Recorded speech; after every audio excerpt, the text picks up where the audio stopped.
Bismillah walhamdulillah wassalatu wassalamu ala rasulillah sallallahu alayhi wa sallam. Rabbi shrah li sadri wa yassir li amri wahlul 'uqdatan min lisani yafqahu qawli. Ameen ya rabbal alameen. ربنا هب لنا من أزواجنا وذرياتنا قرة أعين واجعلنا للمتقين إماما. آمين. All praise is due to Allah subhanahu wa ta'ala, who created for us spouses from amongst our own selves and has placed between us love and mercy. So, Assalamu alaikum wa rahmatullahi wa barakatuh. First and foremost, I'd like to thank you all for joining us this evening, and I'd like to thank the organizers of this event for inviting me and bringing me here all the way from Dallas. I feel very honored and privileged to be here with you guys tonight. So inshallah tonight we are going to talk about the 5 secrets of lasting love. I do know that it was kind of advertised as the Sunnah and Science of Marriage, which is a workshop that I teach, but that's actually a full weekend workshop. That's about 12 hours, 6 hours on Saturday and 6 hours on Sunday. So inshallah tonight, what I've done is I've taken some of the most critical aspects of that workshop, condensed it a little bit for you guys, and inshallah we're going to talk about that tonight. Has anyone heard me speak before? One person, okay. So I have a rule, and the rule is, bismillah, that if I say prophet, we all say sallallahu alayhi wa sallam. And if you want to know why, this is an infographic that I actually shared on my website. And if you actually go on my website and click on this infographic, you'll see all of the hadith supporting the points. But it's so important for us to send peace and blessings upon the Prophet ﷺ.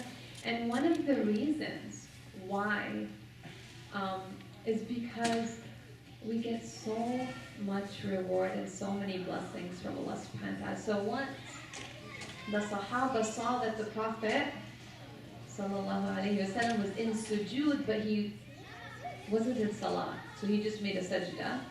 And he prolonged the sajda. And when he got up, he was so extremely happy.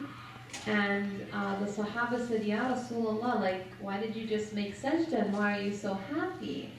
And he said, because Jibreel just came to me.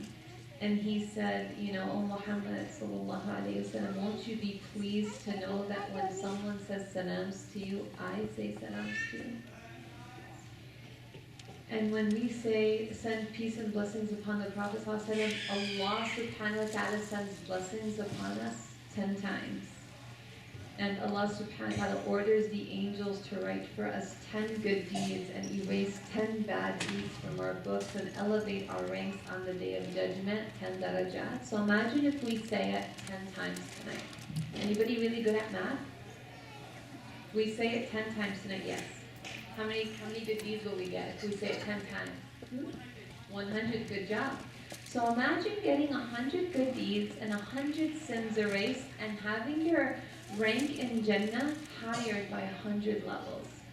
So inshallah, that's my rule, and I hope and I pray that inshallah we're all able to send peace and blessings upon the Prophet ﷺ. And what I usually ask people to do is to say it in a way where the person next to you will actually hear you. Anybody want to guess why? Perfect. Jazakallah khair. So in case that person next to you forgot, when you say it out loud and you remind them, do you know what happens? You get double the reward, inshallah. Why? Because the Prophet ﷺ said, "Ad-dallu ala al-khayr kafa'ilihi," right? The one who initiates something good and someone else follows gets the reward of that person without diminishing their reward. So inshallah, that's my rule. So inshallah, we're just going to get right into our topic. And before we start, I just have to make a disclaimer. So this class is meant to be psychoeducation, not psychotherapy. And so a lot of times as a therapist, when I teach lectures or workshops, people expect some kind of counseling. right? Psychotherapy. When in reality, what we're doing is we're doing psychoeducation, and that's one of the areas that I'm focusing on right now, because I realize that by teaching people the tools that they need, inshallah, we can prevent a lot of the problems that the brother was talking about in our relationships. So inshallah, bismillah, let's start. So we all know that beautiful ayah that's on almost every single wedding card, right? The ayah from Surah Al-Rum where Allah subhanahu wa ta'ala says, and of His signs is that He created from you, from yourselves, mates, so that you may dwell in tranquility in them. And He subhanahu wa ta'ala placed between you affection and mercy. And then Allah subhanahu wa ta'ala says, indeed in that is a sign for the people who give thought, for the people who reflect. And so one of the most important things that we have to understand about marriages is that Allah subhanahu wa ta'ala is saying that this union between two people is a sign, a miraculous sign from Him subhanahu wa ta'ala. And He also says that He subhanahu wa ta'ala is the one who places love and mercy between the hearts. And that Allah subhanahu wa ta'ala is in control of our hearts, right? The Prophet sallallahu alaihi wasallam said that our hearts are between the fingers of Allah subhanahu wa ta'ala, and He turns them as He wishes. So Allah subhanahu wa ta'ala is the one who controls our hearts and controls our spouse's heart, right? And so we have to really understand that Allah subhanahu wa ta'ala is in charge. And we have to always seek His help and go to Him. Subhanahu wa ta'ala, Jalla fi ulam. So, do we have any professionals here? Obviously. Yes. Okay, what do you do, brother? Consulting, Healthcare consulting. So, to do that, did you have to get any type of training? Lots of training, right? Lots of education. If you want to do anything in life, what's the prerequisite usually? Some kind of learning, some kind of training, right? So if I wanted to be a dentist, I would have to go to dental school, right? Pharmacist, pharmacy school. So with everything in our life, we have to learn, we have to get some type of education. Turn off. Do I need it? Yes. I need it turned off. I think someone's stuck on.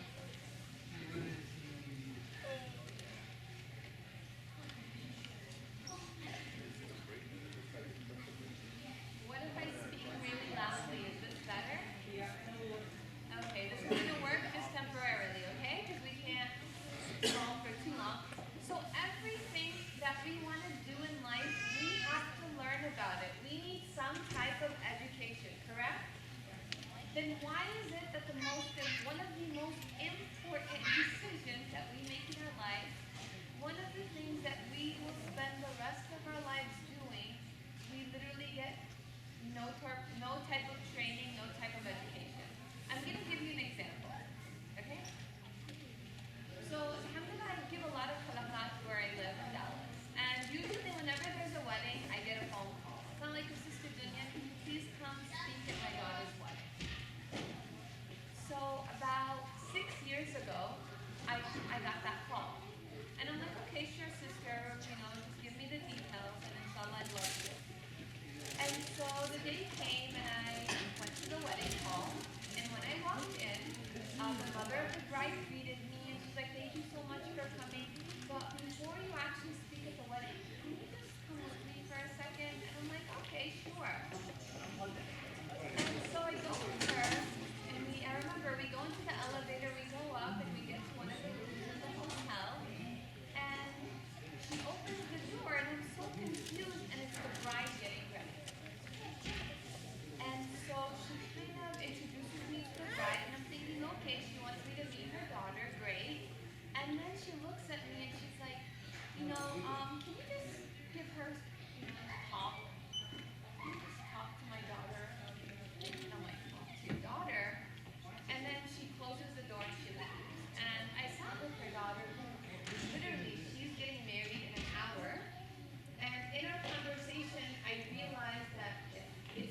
asking, oh, it's working now.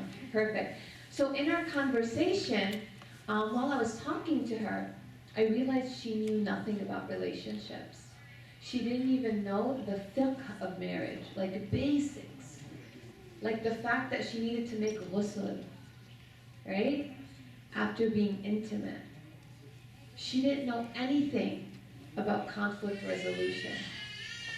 You know, a lot of times, and I'm going to be talking a little more about this tomorrow, a lot of times I give assessments to couples who come to see me, and these assessments are about their own selves. It should take about 5 minutes to answer the 10 questions, and for 45 minutes they're looking at the paper and they're completely stumped. Because a lot of times we don't even know about our own selves because we never took the time to sit and reflect and ask ourselves. So I guess the point I'm trying to make is we must learn and get training for everything in life. But why don't we learn or get any type of training for one of the most important relationships that we're going to have in our lives, which is our relationship with our spouses.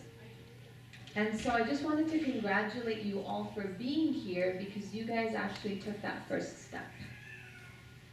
And I pray and I ask Allah subhanahu wa ta'ala to bless you for that and to reward you immensely and to grant you spouses and children that will be the coolness of your eyes. Ameen ya Rabbil Alameen. So before we begin, I just wanted to remind us all about our intentions. So, how many people here are married? MashaAllah. Okay. So if you're married, I want you to renew your intention, inshallah, right now, and know that your path to a better marriage will start today, inshallah. Because like we said, you just took the first step. And in the name of Allah subhanahu wa ta'ala, we'll begin. And let's purify our intentions. Take a second to really purify our intentions and ask Allah subhanahu wa ta'ala to help us get the marriage that we've always wanted, that we've dreamed of, the relationship that we long for. And I ask Allah subhanahu wa ta'ala, and I pray that He makes it easy for us. And I want to remind you all of an ayah, where Allah subhanahu wa ta'ala says, and if they both desire reconciliation, if the spouses desire to reconciliate and to become closer and more loving and more affectionate, Allah subhanahu wa ta'ala says, Allah will cause it between them. So make that intention, inshallah, right now. And if you're not married, for those of us who are not married, let's make the intention that we're learning so that inshallah when we do get married, we can have that beautiful, harmonious, and healthy relationship. And know that acquiring knowledge is one of the greatest forms of worship. Allah subhanahu wa ta'ala loves when we learn, right, when we acquire knowledge. Allah subhanahu wa ta'ala says in the Quran, هَلْ يَسْتَوِي الَّذِينَ يَعْلَمُونَ وَالَّذِينَ لَا يَعْلَمُونَ? Are those who have knowledge and those who don't have knowledge equal? No, right? Those who have knowledge are superior in the eyes of Allah subhanahu wa ta'ala. So we're acquiring that knowledge, and one of the greatest pieces of knowledge that we can acquire is that marriage is a gift from Allah subhanahu wa ta'ala. Why am I saying it's a gift? Because in Surah Al-Furqan, where Allah subhanahu wa ta'ala describes Ibadur Rahman, He describes His beloved servants. He quotes them as saying, وَالَّذِينَ يَقُولُونَ رَبَّنَا هَبْ لَنَا مِنْ أَزْوَاجِنَا وَذُرِّيَّاتِنَا قُرَّةَ أَعْيُنٍ وَاجْعَلْنَا لِلْمُتَّقِينَ إِمَامًا. Those who say, O our Lord, gift us. هَبْ لَنَا. Hiba is a gift. Hab lana, gift us from amongst our spouses and our children, our offspring, to be the coolness of our eyes and allow us to be an example and lead the righteous. So marriage is a beautiful gift from Allah subhanahu wa ta'ala. And you know, everybody wants a happy and fulfilling marriage, correct? Do you think there's anybody in the world who will tell you, no, you know, my goal is to have an unhappy marriage? No, right? Because Allah subhanahu wa ta'ala, the way He describes marriage is what? Is a source of tranquility, right? tranquility, peace, mercy, love, affection, right? And so everybody wants and wishes for a happy, harmonious, blissful marriage, and there's no doubt about it. But like the brother was saying, what are we doing wrong? What are we doing wrong that the divorce rate in the United States right now is at 54%? And that includes Muslims, right? We're not immune to this statistic. And so, inshallah, today, we're going to talk about ways to prevent that from happening, inshallah. And we're going to talk about the 5 practical elements to a happy, harmonious relationship. So, Bismillah. Number 1. Number 1 is to understand that our relationship with our spouse and our relationship with everyone in our life. By the way, these practical tips that we're going to talk about today, they will not only improve your relationship with your spouse, but they'll also improve your relationship with anyone. They'll improve your relationship with your children. They'll improve your relationship with your parents, with your siblings. So applying these principles are very universal. So number 1, understanding that our relationships with each other is an act of worship. An act of worship. So our relationships are acts of worship. Every relationship that we have is an act of worship, especially our relationship with our spouse. Marriage in of itself is an act of worship. How do we know that? Because the Prophet sallallahu alaihi wasallam said that when a person gets married, they've completed half of their deen, and they should fear Allah subhanahu wa ta'ala with regards to their other half. Okay? Now, how else can we know that marriage and our interaction with our spouse is an act of worship? Can anyone think of an example? No? So are you guys going to be that proud I shouldn't ask questions? Let me know from now. No, I'm serious. Bringing into the world believing children. Bringing into the world believing children. Thank you. Jazakallah khair. May Allah subhanahu wa ta'ala bless you. You know, I was just in Denmark a few days ago, and when the sisters picked me up from the airport, they wanted to take me out to eat.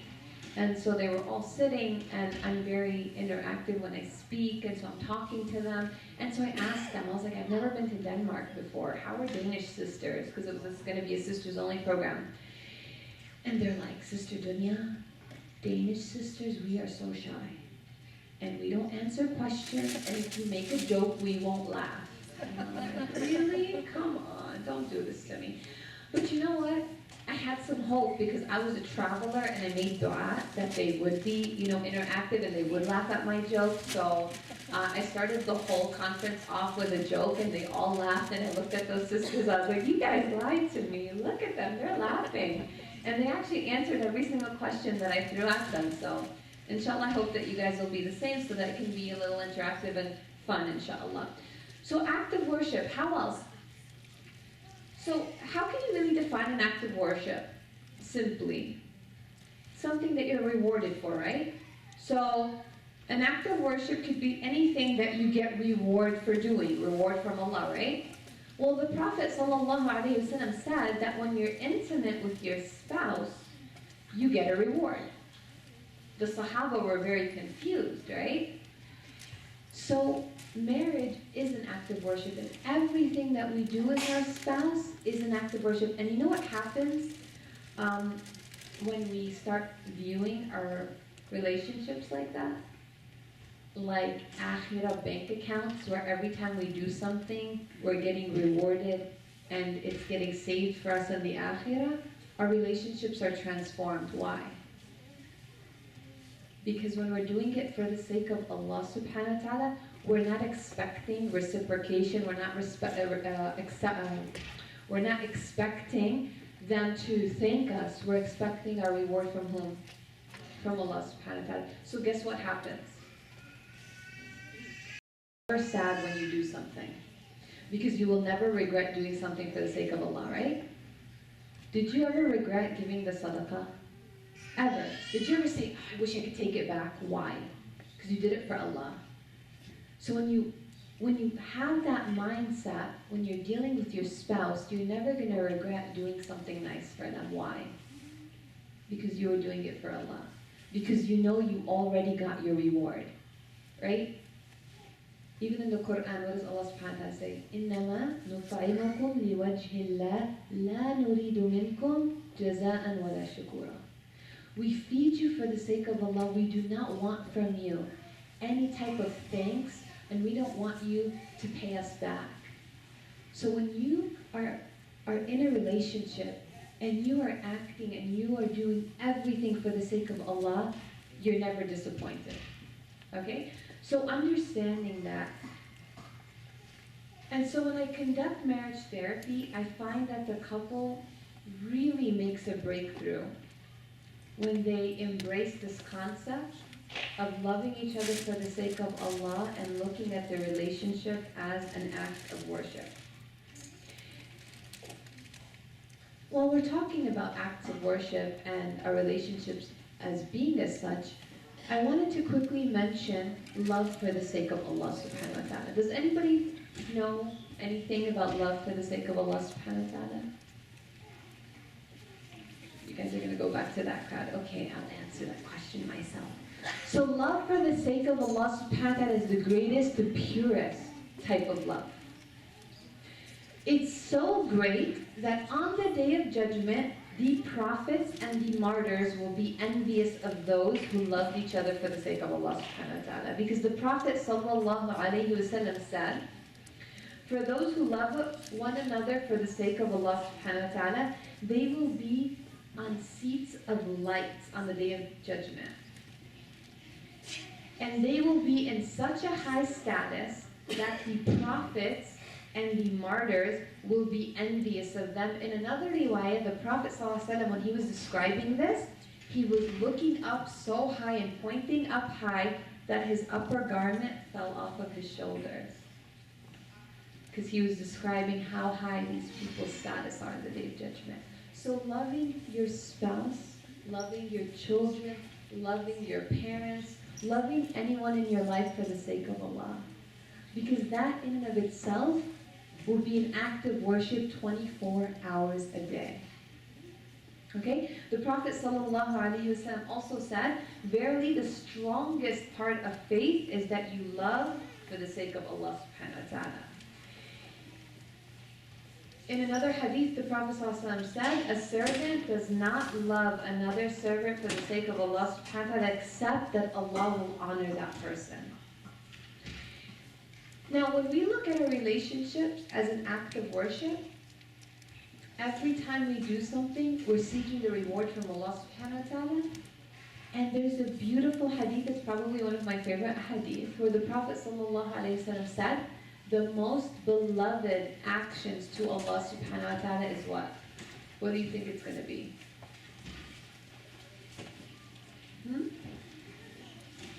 Loving someone for the sake of Allah? Good answer. Anyone else? The Prophet ﷺ in this particular hadith said, the most beloved deed, the most beloved action to Allah subhanahu wa ta'ala is making another Muslim happy. So imagine every time you made your spouse happy, you're in your mind thinking, I'm doing the most beloved action, the most beloved deed to Allah subhanahu wa ta'ala. How are you going to feel about doing that? You're going to feel awesome, right? You're going to feel super happy. Because guess what? Helping someone with their need, right? In another hadith, the Prophet ﷺ said, helping someone with their need is better than spending a whole month in the masjid of the Prophet ﷺ making i'tikaf, meaning praying, making dhikr, reciting Quran, 24 hours a day for 30 days. So imagine next time you help your spouse and you're thinking of it as an act of worship. How happy are you going to be that you're helping your spouse? Extremely happy, right? So imagine how just doing that is going to change the dynamics of your relationship. So that was number one, which was look at your relationship as an act of worship. And inshallah, I have some exercises for you guys, if you guys would like to participate. And so number one is a question that you can ask yourself. If you have a piece of paper and a pen, you could jot down the answers. I'm going to give you guys a few moments. How can your relationship with your spouse be a means of attaining Jannah? Number two, what acts of worship can you start doing with your spouse? And number three is the beautiful dua in Surah Al-Furqan, where Allah subhanahu wa ta'ala says, وَالَّذِينَ يَقُولُونَ رَبَّنَا هَبْ لَنَا مِنْ أَزْوَاجِنَا وَذُرِّيَّاتِنَا قُرَّةَ أَعْيُنٍ وَاجْعَلْنَا لِلْمُتَّقِينَ إِمَامًا. So number three is really thinking about this dua, memorizing this dua, and understanding that in order for us to have harmonious, beautiful relationships, we have to ask Allah subhanahu wa ta'ala. Because what did we say? The hearts are in the hands of Allah subhanahu wa ta'ala. So, it looks like y'all really don't want to do these exercises, so I'm going to go on to number two. Bismillah. So I'm going to be honest with you guys. I'm used to teaching workshops that are very interactive, with workbooks and worksheets, and it's a lot of fun. And so I'm not really used to this type of setting. But inshallah, I think inshallah we can have a good time tonight. Bismillah. So number two, commit. So what does that mean to commit? It's so easy to fall in love.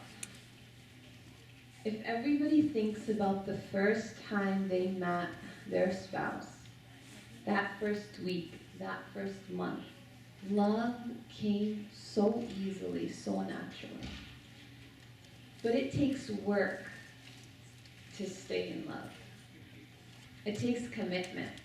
And one of the biggest misunderstandings with relationships, especially marriage, is that it comes naturally. It just happens. Why? Because in the beginning it's really easy because there's so many hormones, it's exciting, but we really need to work to nurture that love.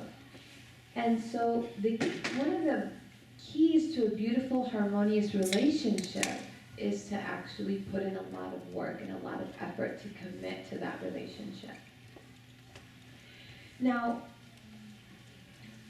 we said that Allah subhanahu wa ta'ala said that He's the one who places the love and mercy between the hearts, right? The ayah from Surah Al-Rum, the ayah that's on almost every single wedding card. So the analogy that I like to use is that Allah subhanahu wa ta'ala plants that beautiful seed of mawadda and rahmah between the hearts when two people get married.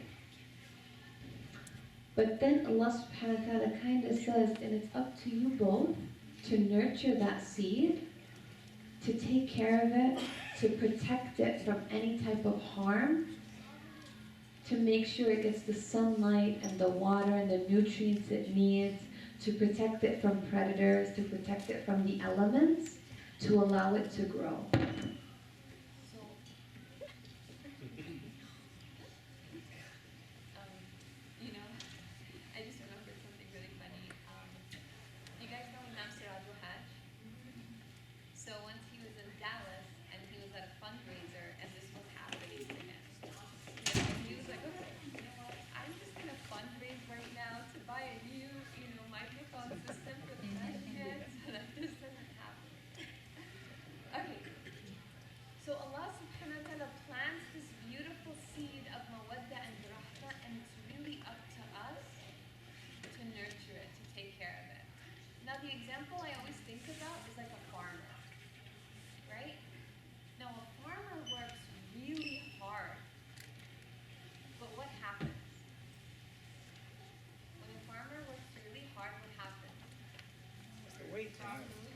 His crops grows, and then what happens? He has a lot of crops, right? He reaps what he sows. And the same is true. The more work you put into your relationship, the better it will be. And this is scientifically proven. There are so many studies. And inshallah, we're going to talk about that right now. So there are so many studies in which researchers have found that the more work and the more effort and the more you commit to a relationship, the better it will be. And so, inshallah, today I'm going to give you some tools so that you can put them into practice and get that relationship that you always wanted. But you have to keep in mind that it's like I'm going to be a doctor today. And I'm going to write the prescription for you, and I'm going to give it to you. But it's really up to you all on what you do after that, right? You could either say, oh, well, this doctor doesn't know what she's talking about, and crumble it up and throw it away. Or you can put it in your purse and kind of forget about it, right? Or you can actually go to the pharmacy, give it to them, get your medicine, follow the directions, and take it accordingly. So, Bismillah. So, a big part of commitment and a big part of putting effort and work into our relationships is time. So research suggests that happily married couples spend at least 5 hours a week together.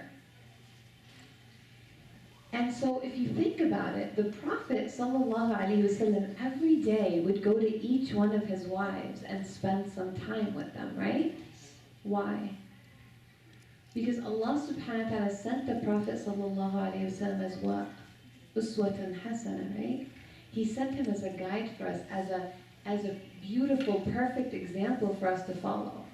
And so he would spend time with his spouses, right? And so a lot of times, I'll give you an example yesterday. I was in a counseling session, and the sister was like, yeah, and so I asked some questions, and I was like, what about this, what about... She's like, yeah, no, we don't have time for that. Really? You don't have time for that? You don't have time to put into your relationship? So everything else in your life is more important than the relationship between you and your spouse? Than your children growing up to watch their parents being cold and distant and learning those relationship habits and then it becoming a never-ending cycle? So we have to give our spouses time. 5 hours a week. So couples whose marriages improve do the following. Number 1, they pay special attention in the morning when they part. When the husband or the wife goes to work, they spend some time beforehand, even if it's just 5 minutes, discussing what they're going to be doing in their day. Like, hey, having a cup of coffee in the morning and saying, you know what, honey, today I had a meeting, I'm so stressed out about it, you know, my boss, he's really, you know, asking me to do so much. Or the wife saying, you know what, honey, today the kids, they have soccer practice, and you know how much I hate taking them to soccer practice. Or spending 5 minutes before you part your ways in the morning, just connecting on an emotional level, right? Number 2, reunions. So when you guys meet up again at the end of the day, when the husband or the wife comes home from work, those first 10 minutes are so critical. Did you know what the Prophet ﷺ used to do the first thing when he got home? Anyone?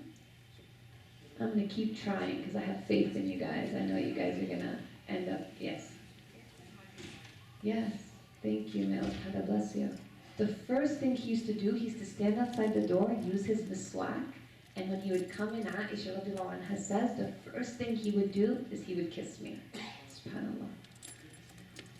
And studies and research suggest that a 6-second kiss when you come home can do wonders on your relationship, SubhanAllah. Right? Sallallahu alayhi wa sallam. He taught us the perfect example. So it's so important that when you reconnect, it's not automatic stress, like, oh my God, this is what happened today, the kids did this. It's more like, hey, how are you? Hug, kiss, be affectionate, right? First 5 minutes, and then inshallah later on you can talk about those stressful things. Have hikmah, have wisdom, right? Who's going to want to see their spouses, you know what example I give? Imagine if you, every time you cook, you burnt yourself, you felt pain. Would you want to cook? Or every time you stuck your laptop in the charger, you got electrocuted, you got zapped a little bit. Would you want to do it anymore? No, right? And so the same is true with our relationships. And so what else we have? What else do we have to do? We have to schedule time, alone time, for the spouses. You know what happens when we get married, especially for the sisters? We forget about ourselves. So we put everything else as a priority, and we forget about ourselves, and then we forget about our relationships, and that's true for the brothers as well. Once we become parents, what happens? We forget that we're husband and wife, right? So we have to remind ourselves. Do you guys remember the story of Salman al-Farisi when he visited Abu Darda? And when he walked in, and he noticed that Abu Darda's wife was like sad, and she looked like she didn't really take care of herself. And then when food was put to eat, Abu Darda told Salman al-Farisi, no, I'm fasting. And then at night, when Salman al-Farisi went to sleep, Abu Darda's like, no, I'm going to stay up and pray. And Abu Darda said, no, you got to sleep. And so when they went to the Prophet, sallallahu alaihi wasallam, and they told him what happened, the Prophet sallallahu alaihi wasallam said, لِنَفْسِكَ عَلَيْكَ حَقٍّ وَلِزَوْجِكَ عَلَيْكَ حَقٍّ وَلِرَبُّكَ عَلَيْكَ حَقٍّ. Your own soul, yourself, has a right upon you. Take care of yourself. Your spouse has a right upon you. Give your spouse quality time, and your Rabb, your Lord, has a right upon you, and give each one their due rights. So when we become parents, we can't forget that we were husband and wife, right?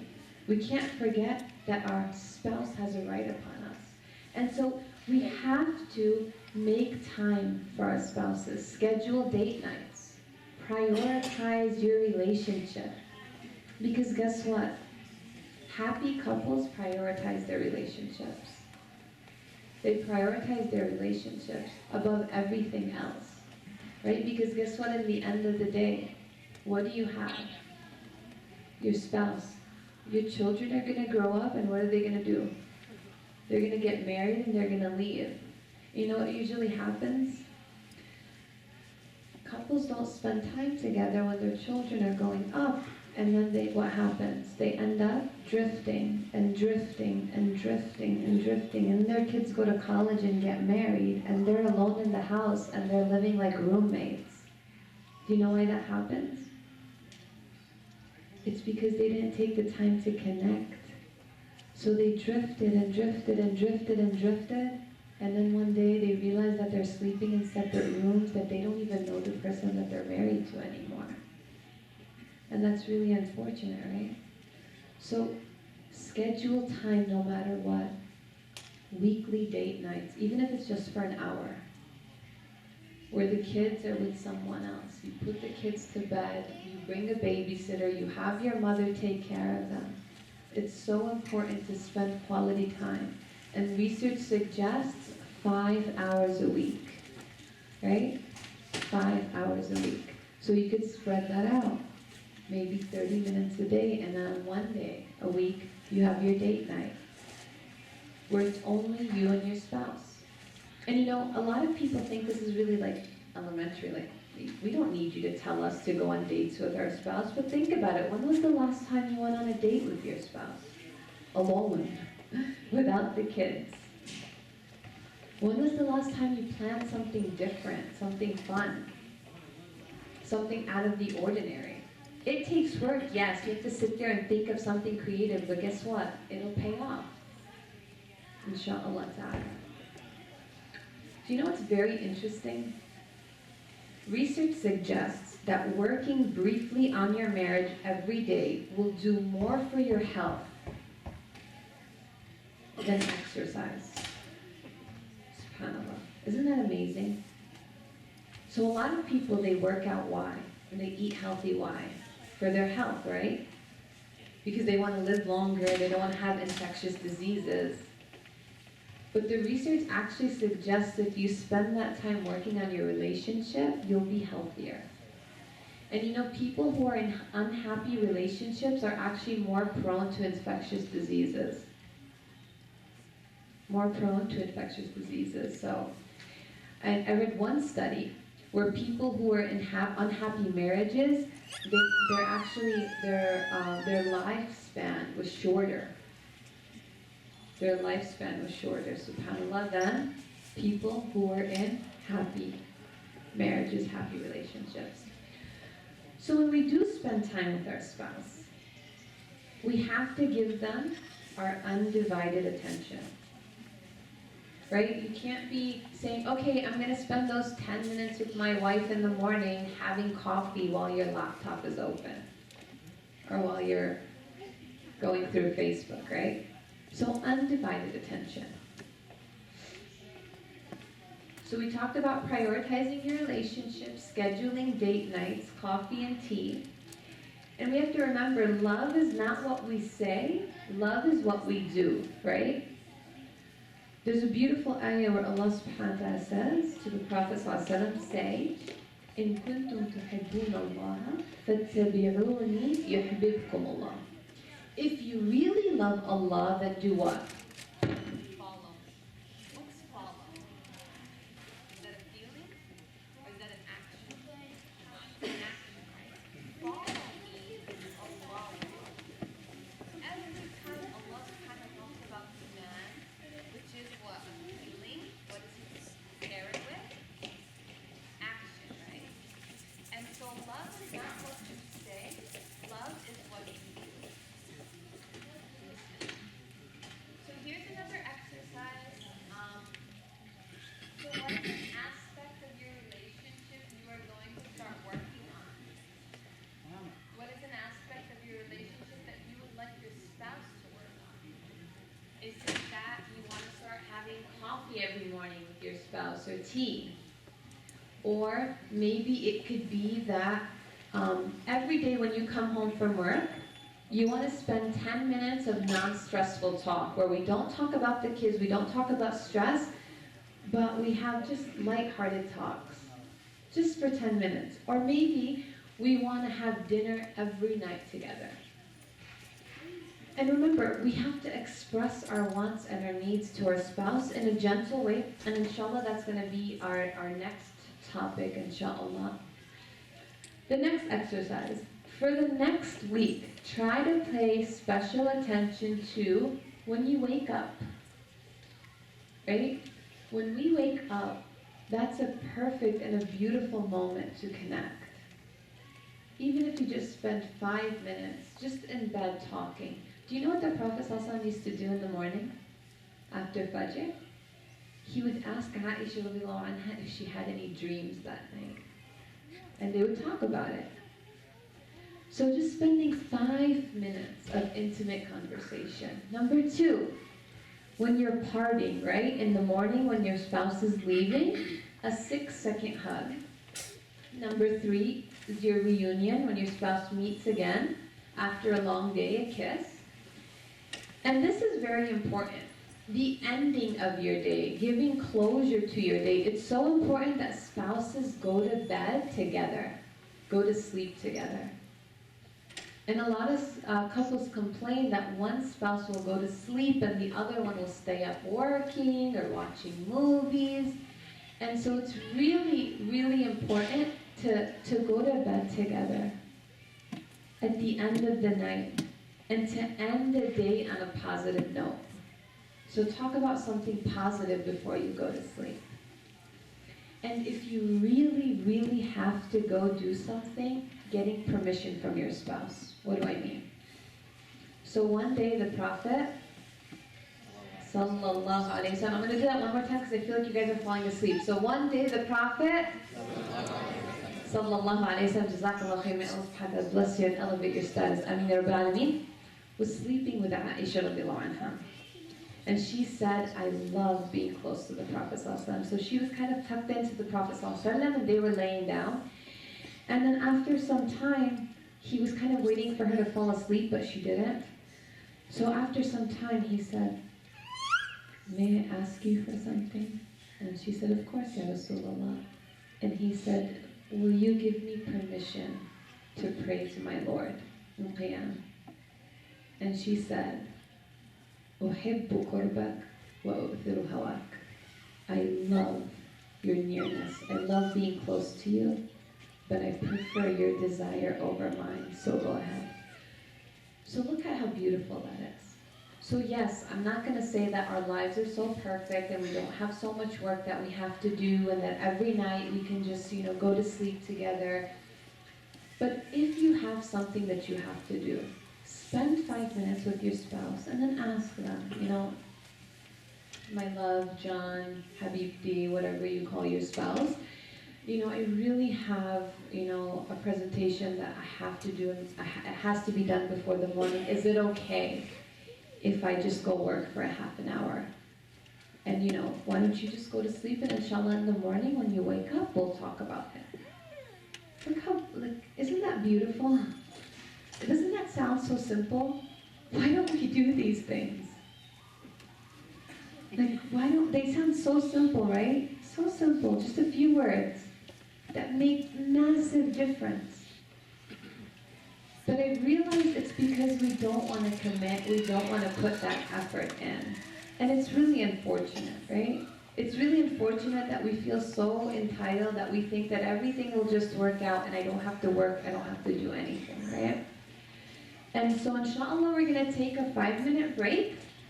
And inshallah when we come back, we're going to talk about the next 3 secrets to lasting love, inshallah ta'ala. So inshallah I'm going to give you guys a 5-minute break, and inshallah we'll resume in exactly 5 minutes. Jazakallah khairan.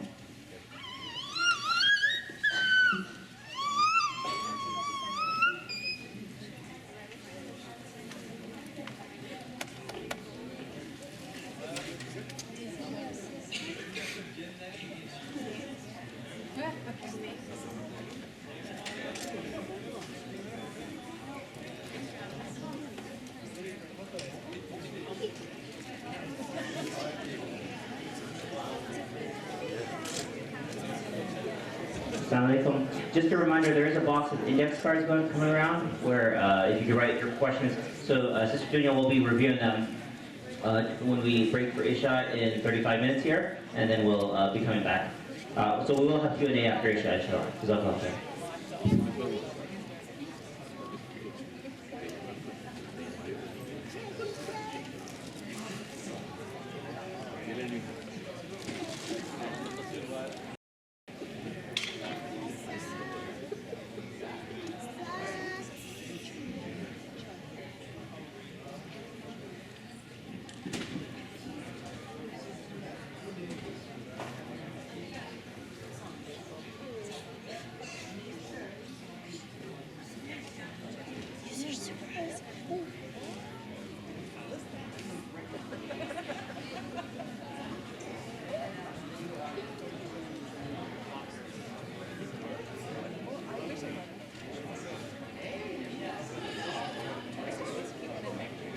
So inshallah we'll be starting again in a minute.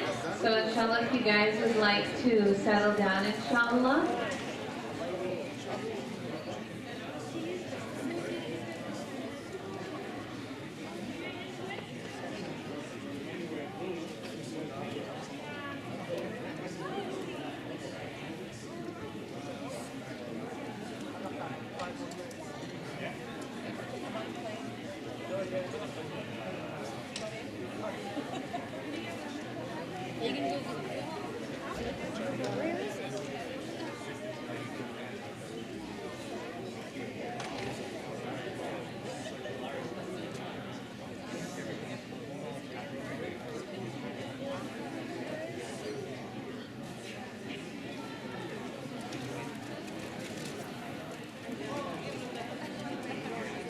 Okay, Bismillah, Alhamdulillah, wassalatu wassalamu ala Rasulillah, sallallahu alayhi wa sallam. Rabbi shrah li sadri wa yassir li amri wa hlul 'uqdatan min lisani yafqahu qawli. Rabbana hab lana min azwajina wa dhurriyyatina qurrata a'yun waj'alna lil muttaqina imama. Ameen ya rabbil alameen. So does anybody remember the first 2 secrets? Worship, good job. And number 2? Commit. Jazakallah khair, may Allah bless you. So number 3 is connect. Now, to connect is to express love. And how can you express love? One of the ways is through communication, and that, inshallah, is what we are going to talk about right now. And the majority of people who are truly suffering in their marriages are suffering because of the lack of the tools to effectively communicate. And so effective communication techniques are one of the most important life skills that we can acquire. It enables us to better understand and connect with our loved ones. And so the art of communication can be best deduced from a study of the Quran and the Sunnah of our beloved Prophet sallallahu alaihi wasallam. We learn from the beautiful tradition of our Prophet sallallahu alaihi wasallam that he was the most proficient in dealing with others, especially with his outstanding communication skills and his perfect manners. And communication is one of the most important aspects to a healthy relationship. And researchers agree that open, clear, and frequent communication is the foundation for a strong, healthy, harmonious relationship. And so, inshallah, I'd like to share with you 5 communication skills that are derived from the Quran, Sunnah, and the latest scientific research. So, Bismillah. Number 1 skill for communication is wisdom. Is to have wisdom. And to understand that we are all different, and we have different levels of understanding, different levels of intellect. And the way that the Prophet ﷺ spoke to, for example, a Bedouin was not the same way he spoke to his wives, was not the same way he spoke to Abu Bakr, anhu, was not the same way he spoke to the Mushrikeen of Quraysh or the Jews of Medina. And we have to understand that we can't speak to our spouse the same way we speak to our boss, right? And so having wisdom to know what to say, when to say, and how to say it. And to have that skill of speaking with our spouse. And to think before speaking and to pick the best, most appropriate, most loving and compassionate words. Allah subhanahu wa ta'ala says in the Quran, and tell my servants to say that which is best. Indeed, shaitan induces among them. Indeed, shaitan is ever to mankind a clear enemy. So Allah subhanahu wa ta'ala tells us to always say what's best. And so the Prophet sallallahu alaihi wasallam said, he who truly believes in Allah and the last day should speak a good word or remain silent. And so it's so important to always choose the best possible words. And you know, a lot of people, they don't really think before they speak. It's very unfortunate. But the Prophet ﷺ, he taught us and he warned us about not thinking before we speak, because in the hadith, he said a person will say a word without thinking about it, and it will displease Allah subhanahu wa ta'ala and will throw them into the pits of the hellfire for 70 years. And so it's so important to think before we speak.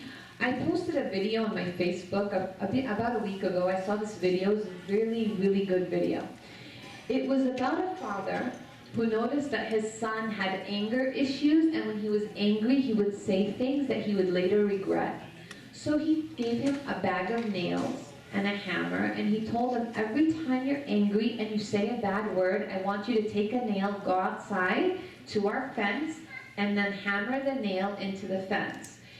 And so after about a week, he realized that he is getting angry a lot because he sees all the nails in the fence, and he realizes he's getting really tired from hitting these nails into the fence. And so little by little, he started controlling his anger and controlling his tongue and not speaking while he's angry and not saying things that he'll later regret. And then he finally went to his father, and he's like, I'm so happy, you know, I'm not saying anything out of anger anymore. I'm not saying things that I'm going to regret. And so the father took the boy out to the backyard, and he said, oh, okay, so why don't you take out all of the nails that you hit into the fence? And so he sat there and he removed all the nails and he saw all the holes that he made in the fence. And the father said, "Is the fence the same?" And the boy said, "No, it has so many holes in it." And then the father said, "Will the fence ever be the same again?" He said, "No." And he taught him a really great lesson, right? That I took a class called Makarim al-Akhlaq, and our sheikh told us an example that I'll never forget. He said, our mouths are like guns, our words are like bullets. Once they come out, what happens? When you shoot a gun and a bullet comes out, what happens? Can you ever take it back? Even if it's a split second after you shoot, can you say, "Wait, no, don't shoot"? You can't do that, right? And it will always what? What will the bullet always do? It will hit something. And does the bullet always hit the target? No, right? So we have to be very careful with our words, because once we hurt someone with our words, it's very hard to do what? To take it back. And so having the wisdom. Another aspect of wisdom is to be clear about what you're saying, because no one's a mind reader. And one of the things that I see in couples therapy is that spouses expect their spouse to read their minds and to just know what they're thinking or they're feeling, and that's not fair, right? Because no one's a mind reader. And the sisters are laughing because it's especially prevalent in sisters. He should just know. Okay, sister, how will he know? Tell me, please. She's like, "I don't know, but he should just know." I'm like, "No, he shouldn't." And so, be clear. No one's a mind reader. Even Allah subhanahu wa ta'ala says in the Quran, "O you who have believed, fear Allah and speak clear words straight to the point." So speak clearly. The Prophet ﷺ used to use visuals, analogies. He used to make sure that his message was understood. He would repeat and rephrase, right? You know, in a hadith where he'd say stuff 3 times, or there was hadiths where he would draw in the sand that we know, or he would use his hands, or he would point, for example, at the moon and say, on the Day of Judgment, the believers will see Allah the same way that you're seeing this full moon. So be clear and use different speaking styles, because people understand in different ways. Some people understand with words, some people understand more with visuals. And so be clear about what you want. And always be gentle in the way you say it. And always choose the right time. You know, there's a cliche that says there's a time and place for everything, and communication is no different, right? You don't want to talk to your spouses about something really important when they're stressed out, or when they're hungry, when they just walk in from a long day at work. So you want to choose a good time to speak to your spouse about things. And this is so important. If you're talking and it's getting heated, take a break. Please take a break. Because studies suggest that couples who, when they feel like the argument, the discussion is getting heated, take a 20-minute break, they're more likely to not have conflict. So let's say you're talking to your spouse about something and you realize that you both are getting very overwhelmed, or even one of you is getting overwhelmed. Usually usually it's the husband who's getting overwhelmed and he's being really quiet and his heart rate is elevating, and usually it's the sisters who just kind of keep going. Please, sisters, understand that really at that moment, physiologically, your husband is flooded. His brain is flooded, his heart rate is up, he's probably sweating, and so he probably won't be able to think clearly. And so the best thing that you can do is to take a break, to agree, hey, you know what, let's take a break. Let's both just, read a book, watch some TV, go outside for a walk, whatever, and inshallah we'll talk about this after 20 minutes. So if you need a break, take a break. That's a part of wisdom. Number two for communication, soft startups. What's a soft startup? Our beautiful deen is so perfect. What are we told to do when we meet a Muslim? Say Assalamu alaikum, right? That's the perfect soft startup.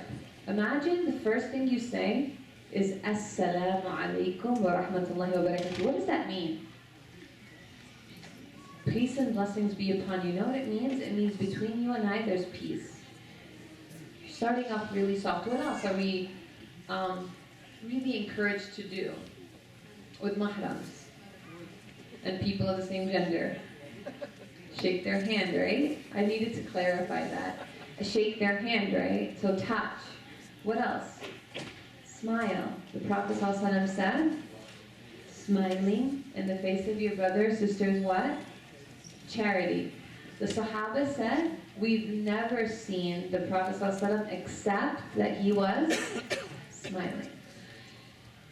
So start off with kind words, something very positive. The Prophet ﷺ said, a good word is charity. Start off with a good word. Luqman, before advising his son, what did he say?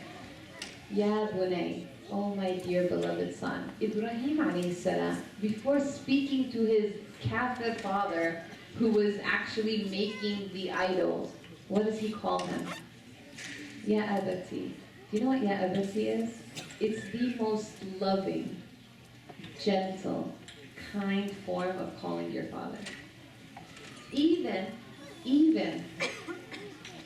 Allah subhanahu wa ta'ala, when he spoke to Musa alayhi salam, and Musa alayhi salam was going to go speak to who? Fir'aun, the greatest tyrant of all time. What did Allah say to Musa alayhi salam?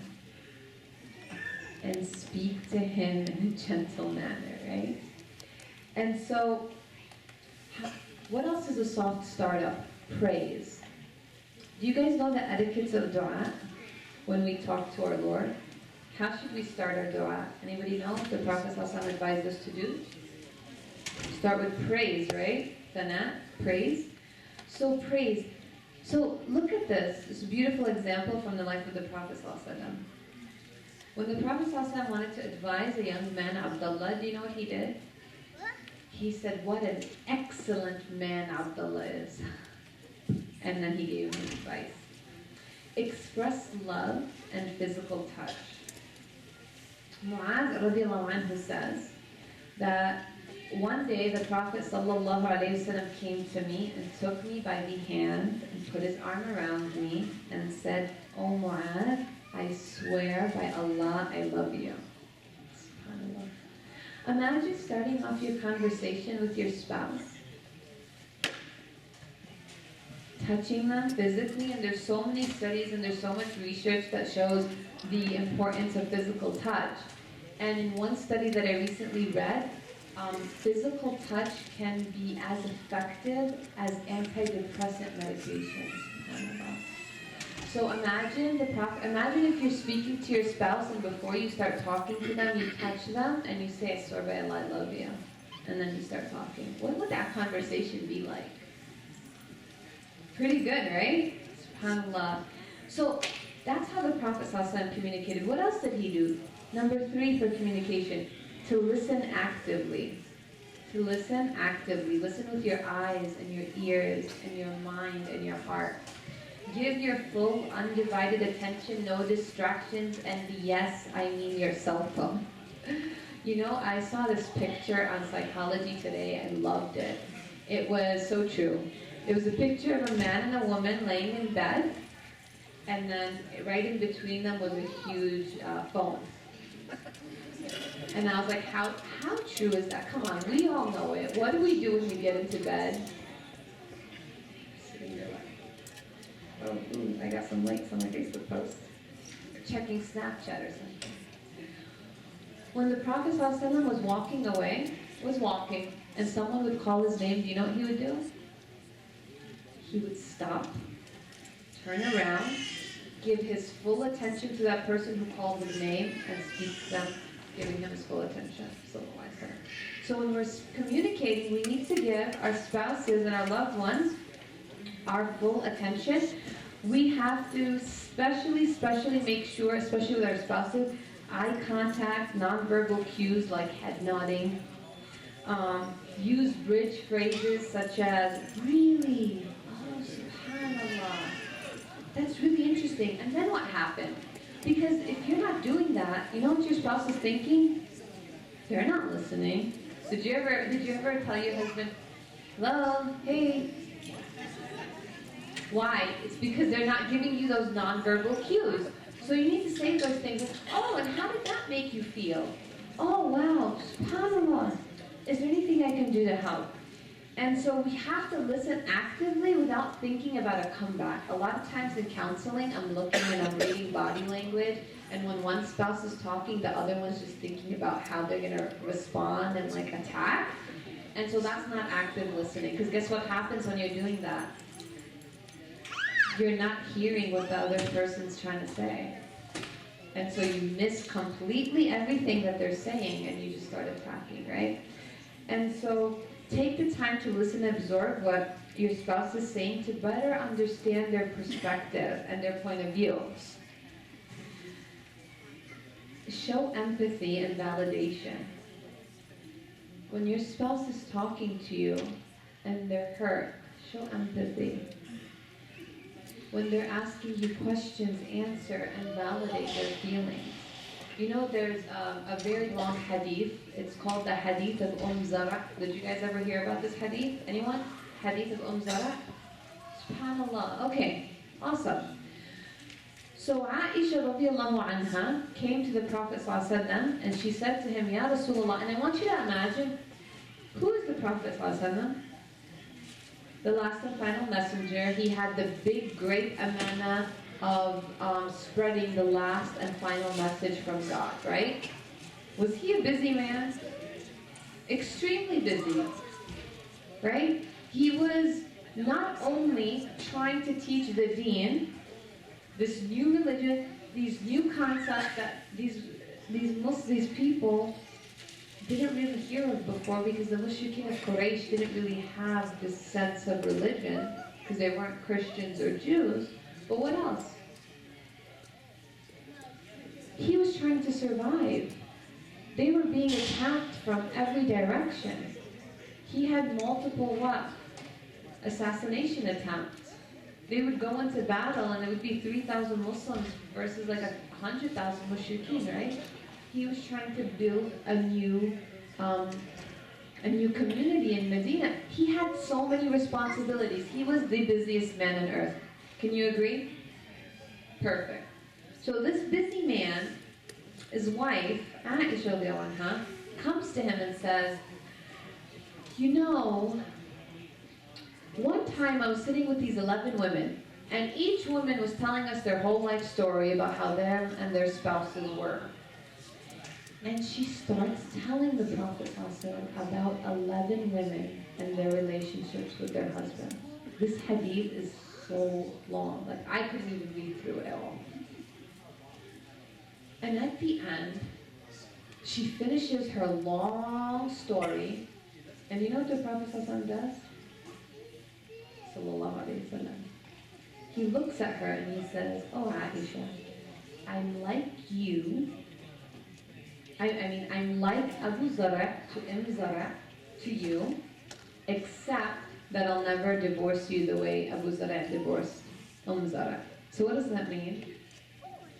He was listening and understood and comprehended this whole entire story. And what did he do? He showed empathy, right? Because her talking about that, what does that mean? She's a little worried, right?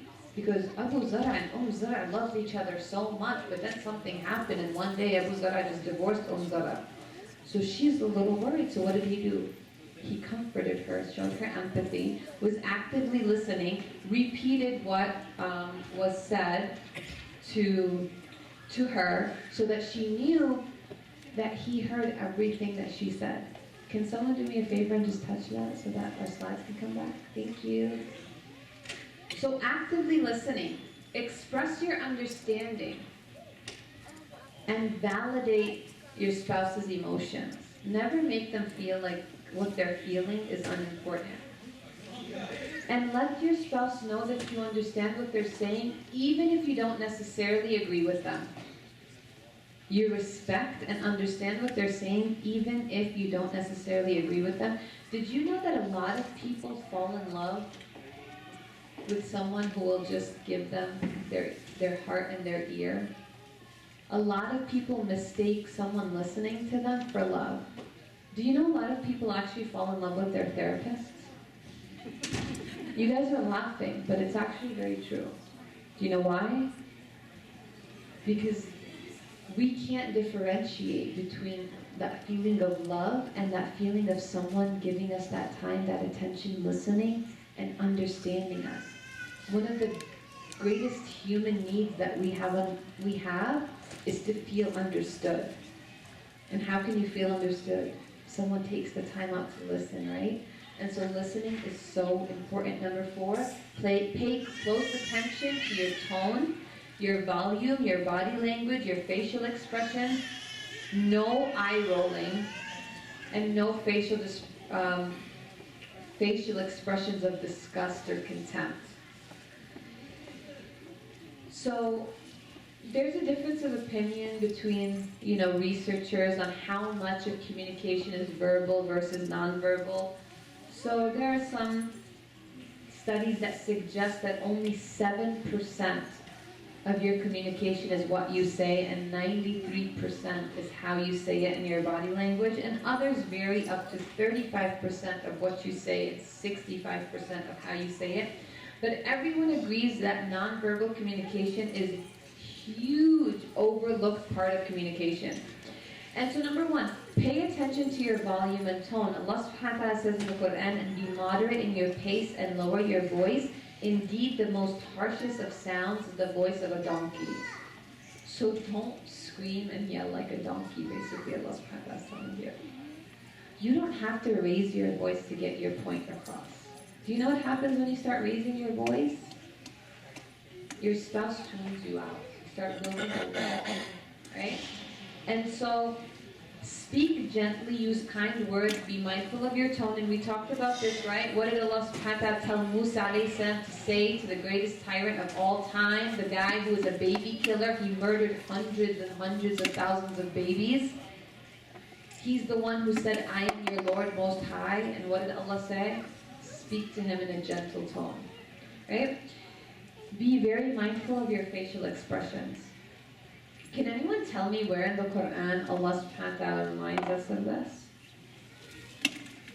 I will make so much dua for you. Come on, someone just say something. Huh? Barakallahu feek. May Allah subhanahu wa ta'ala give you all the goodness in this life and all the goodness in the hereafter, and make you happy in this life and happy in the hereafter, and may He subhanahu wa ta'ala remove all of your stresses and give you relief. And may Allah subhanahu wa ta'ala enter you into Jannat al-Firdaus with the Prophet sallallahu alaihi wasallam. Abasa wa tawalla. So one day the Prophet sallallahu alaihi wasallam was speaking to Quraysh, trying to make da'wah. And a blind man who cannot see facial expressions came to him. And the Prophet ﷺ just made a facial expression that this blind man couldn't even see. So he wasn't very mindful of his facial expression. And what did Allah subhanahu wa ta'ala do?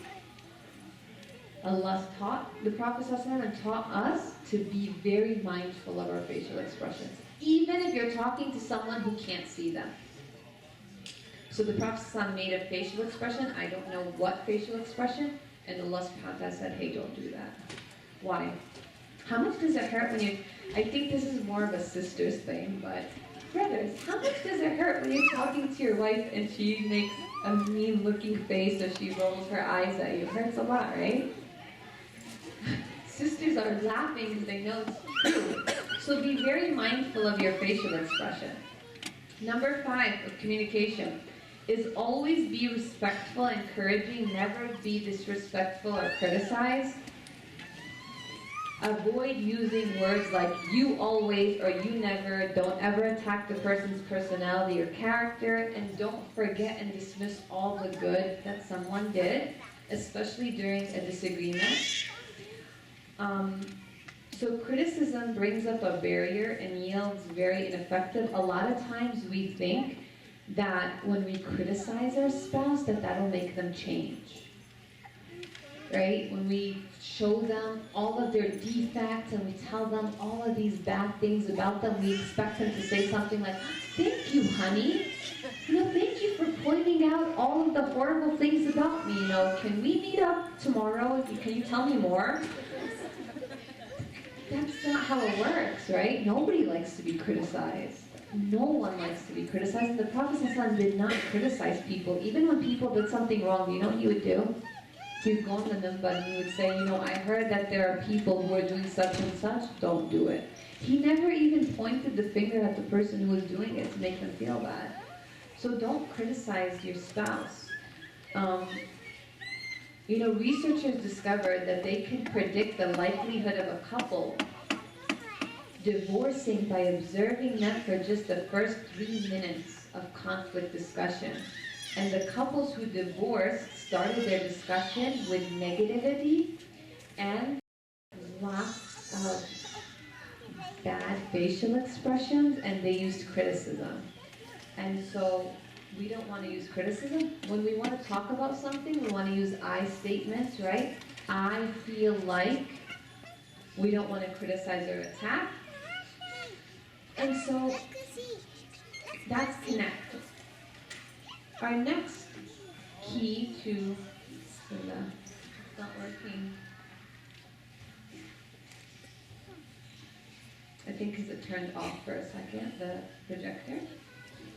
Yeah, thank you. So the next secret to lasting love is discover. Next one, please. Jazakallah khairan. Is to ask and to learn about your spouse. To learn about their dreams and their aspirations in life. You know, the Prophet ﷺ, he was so perfect. You know Aisha Anha says? She said that one time the Prophet ﷺ said to me, oh Aisha, I know when you're upset at me. And I know when you're happy with me. And she said, really? Like, how could you know? I don't do anything. And he ﷺ said, when you're upset at me, you swear by the Lord of Ibrahim. And when you're pleased with me, you swear by the Lord of Muhammad ﷺ. So we have to know our spouses. We have to, happy couples are familiar with their spouse's world. We have to know what our spouse's dreams and aspirations and goals are.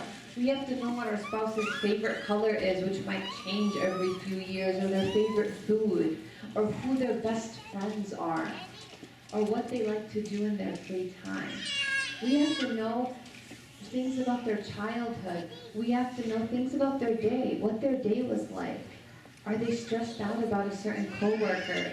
What is their boss like, right? So it's so important to be familiar with your spouse's world, with your spouse's mind and heart. And so there's a lot of exercises that we can do, inshallah, and maybe I can share them with you. I'm just going to end because I have 2 more minutes, and I have one more thing that I wanted to share with you. Can you do that, please? One more. And that's number 5, which is attune. Attune is to look for the positive in your spouse.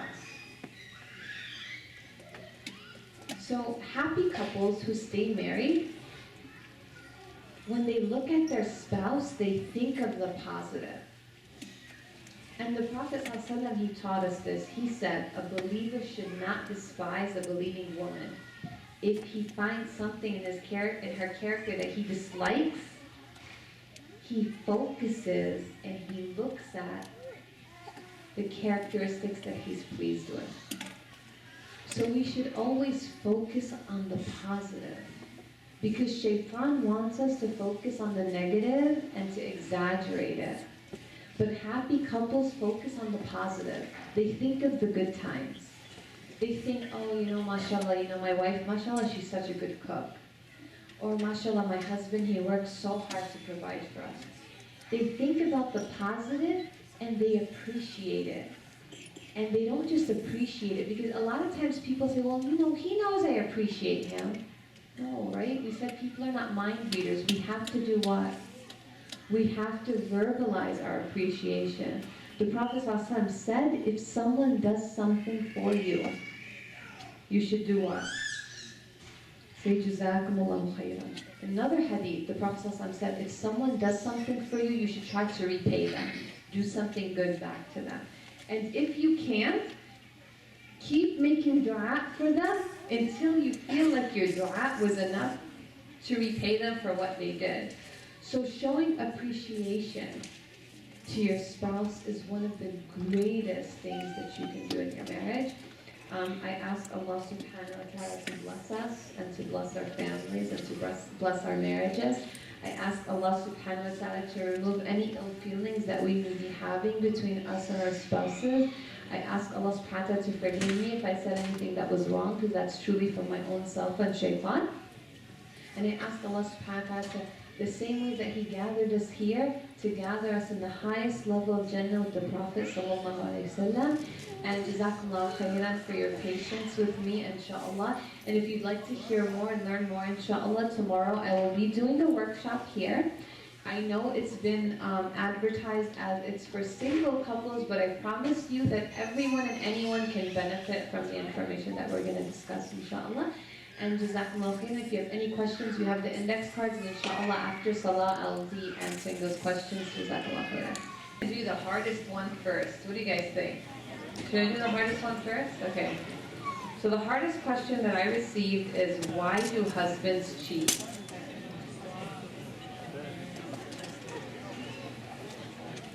Oh, okay, so first and foremost,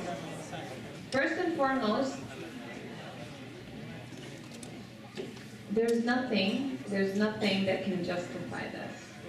There's nothing, husband or wife. And honestly, we live in a day and age where, I'm going to be completely honest, the infidelity rates among women are also very high. So it's not the men anymore, it's not just the husbands, so I'm going to be more general. And so there's nothing that justifies this type of behavior. May Allah subhanahu wa ta'ala forgive and protect us all. So there have actually been a lot of studies and there's been a lot of research done on why do people look outside of their marriage. And one of the studies suggests is that they're not being fulfilled in their marriage. And that doesn't mean that the blame is on this other spouse. No, I'm not saying that, and I need to preface that we're not saying by saying this reason that we're blaming the other spouse, not at all. But I was asked a question and I'm just going to give you the research and what the studies have shown. So the research suggests that many people who look outside of their marriage do so because they're not fulfilled inside of their marriage. And inshallah, this is something that we're going to talk about tomorrow. We're going to talk about what are our emotional needs. And these needs that we have are just like food and water. Right? Just like food and water. You know, one time I read a study about why do people cheat with people who are not as attractive as their actual spouse. And the research is pretty interesting. It's because when we're hungry emotionally, it's like being hungry physically. If you are starving, you would eat anything in front of you, correct? Even if it was, for example, I'll give you an example. I think hot dogs are disgusting. I watched this documentary on how they were made, right? And I would never eat a hot dog. But if I was starving, would I eat a hot dog to stay alive? Yes, right? And so basically our emotional needs are just as strong as or even, if not stronger, as our physical needs of food and water. And so one study suggests is because the spouse isn't fulfilled in their marriage, right? And then there are other studies that say that things like people are looking for variety and people are looking for excitement. And like I said, again, we're not justifying it. But this question is so broad. So if you are a person who is in a relationship and your spouse was unfaithful, you can go to counseling and inshallah find out the root cause of it. Because it could be something else, right?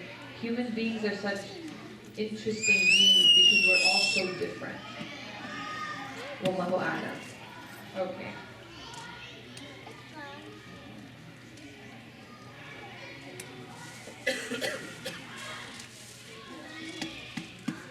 What do you do when your spouse's defense is not logic, but they shout loudly? First of all, we shouldn't be shouting loudly, right? We already discussed that. Second of all, I read a beautiful quote by Umar radiallahu anhu where he said that if one of you is like fire, the other one should be water. And it's extremely difficult to be the water. Extremely difficult to be the water. But what I would do is, and I know it's going to be difficult, but I would advise to show empathy to your spouse. Because the reason why they're shouting is because they feel like you don't hear them. You know, there's a lot of times when we speak and the person isn't understanding us and we get very frustrated. Why? Because we feel like they're not hearing us. And when we're not equipped with the right proper tools, the only thing we know to do is what? Scream. Did you ever notice with children, when they tell you something and you kind of tell them no, what do they start doing? They start screaming. Why? Because they think that you didn't really understand how badly they want it, or you didn't understand what exactly they wanted, so they feel like if they shout it, that it'll get your attention, it'll make you understand, but it really has the opposite effect. So first of all, what I would do if I was in a conversation with someone who was screaming, speaking very loudly, I would take a deep breath myself, and I would say, A'udhu billahi minash shaitanir rajeem. And I would ask Allah subhanahu wa ta'ala to give me patience and to give me wisdom to deal with the situation correctly. The second thing that I would do is that I would wait it out for a little bit, and then I would show some empathy. And I would say something like, it looks like you're really frustrated at this situation. Maybe, we can both, remember, I and we statements, you don't say you and you don't attack the person because that's just going to make it worse. Maybe we can both calm down, take a 5-minute break, maybe write out our thoughts and our feelings, and then talk about it, right? You want to be, Allah subhanahu wa ta'ala says, idfa billati hiya wa ahsan. Respond with that which is ahsan. Do you know what ahsan means? From ihsan, like the best. Like I want you to imagine when the Prophet sallallahu alaihi wasallam, right? When he was ridiculed, when he was cursed at, right? And how did he respond? He responded in a better way. And what does Allah subhanahu wa ta'ala say in that section of the Quran? What will happen if you do that? Any hafaz?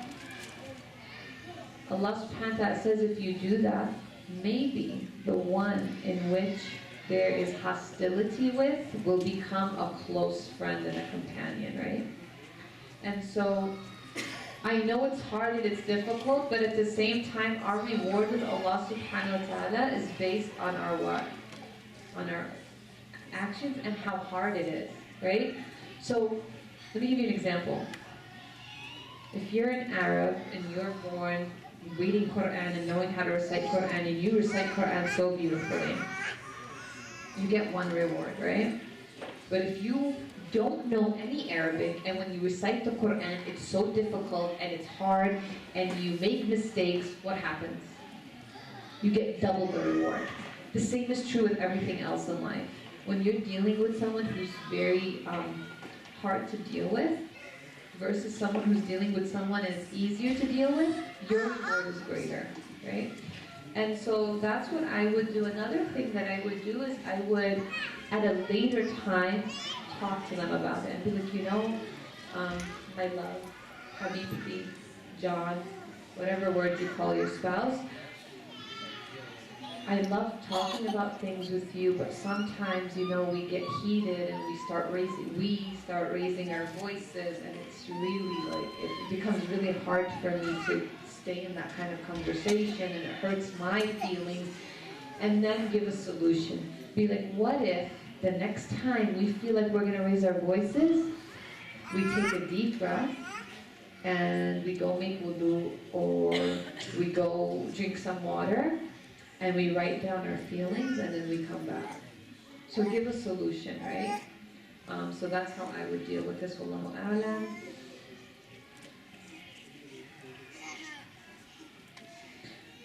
Assalamu alaikum. So what can the other spouse do if one spouse is following these principles but the other spouse is not?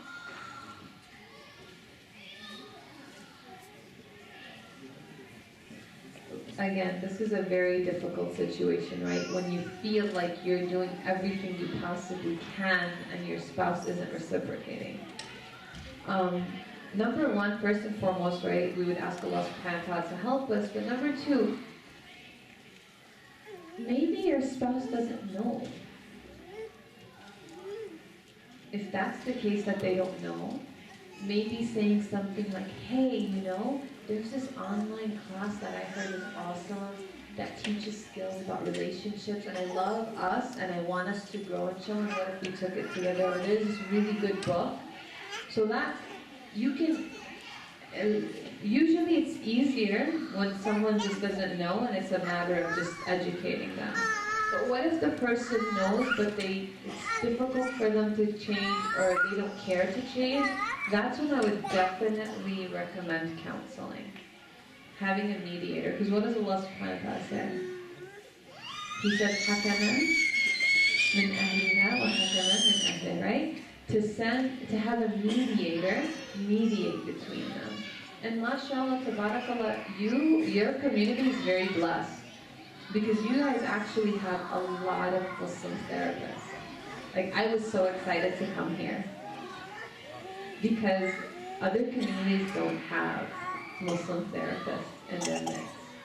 So use these resources, right? And so that's what I would do, inshallah ta'ala. How do we balance pleasing our parents and pleasing our spouse? I think one of the hardest situations is when you're put between a rock and a hard place, and this is one of them, right?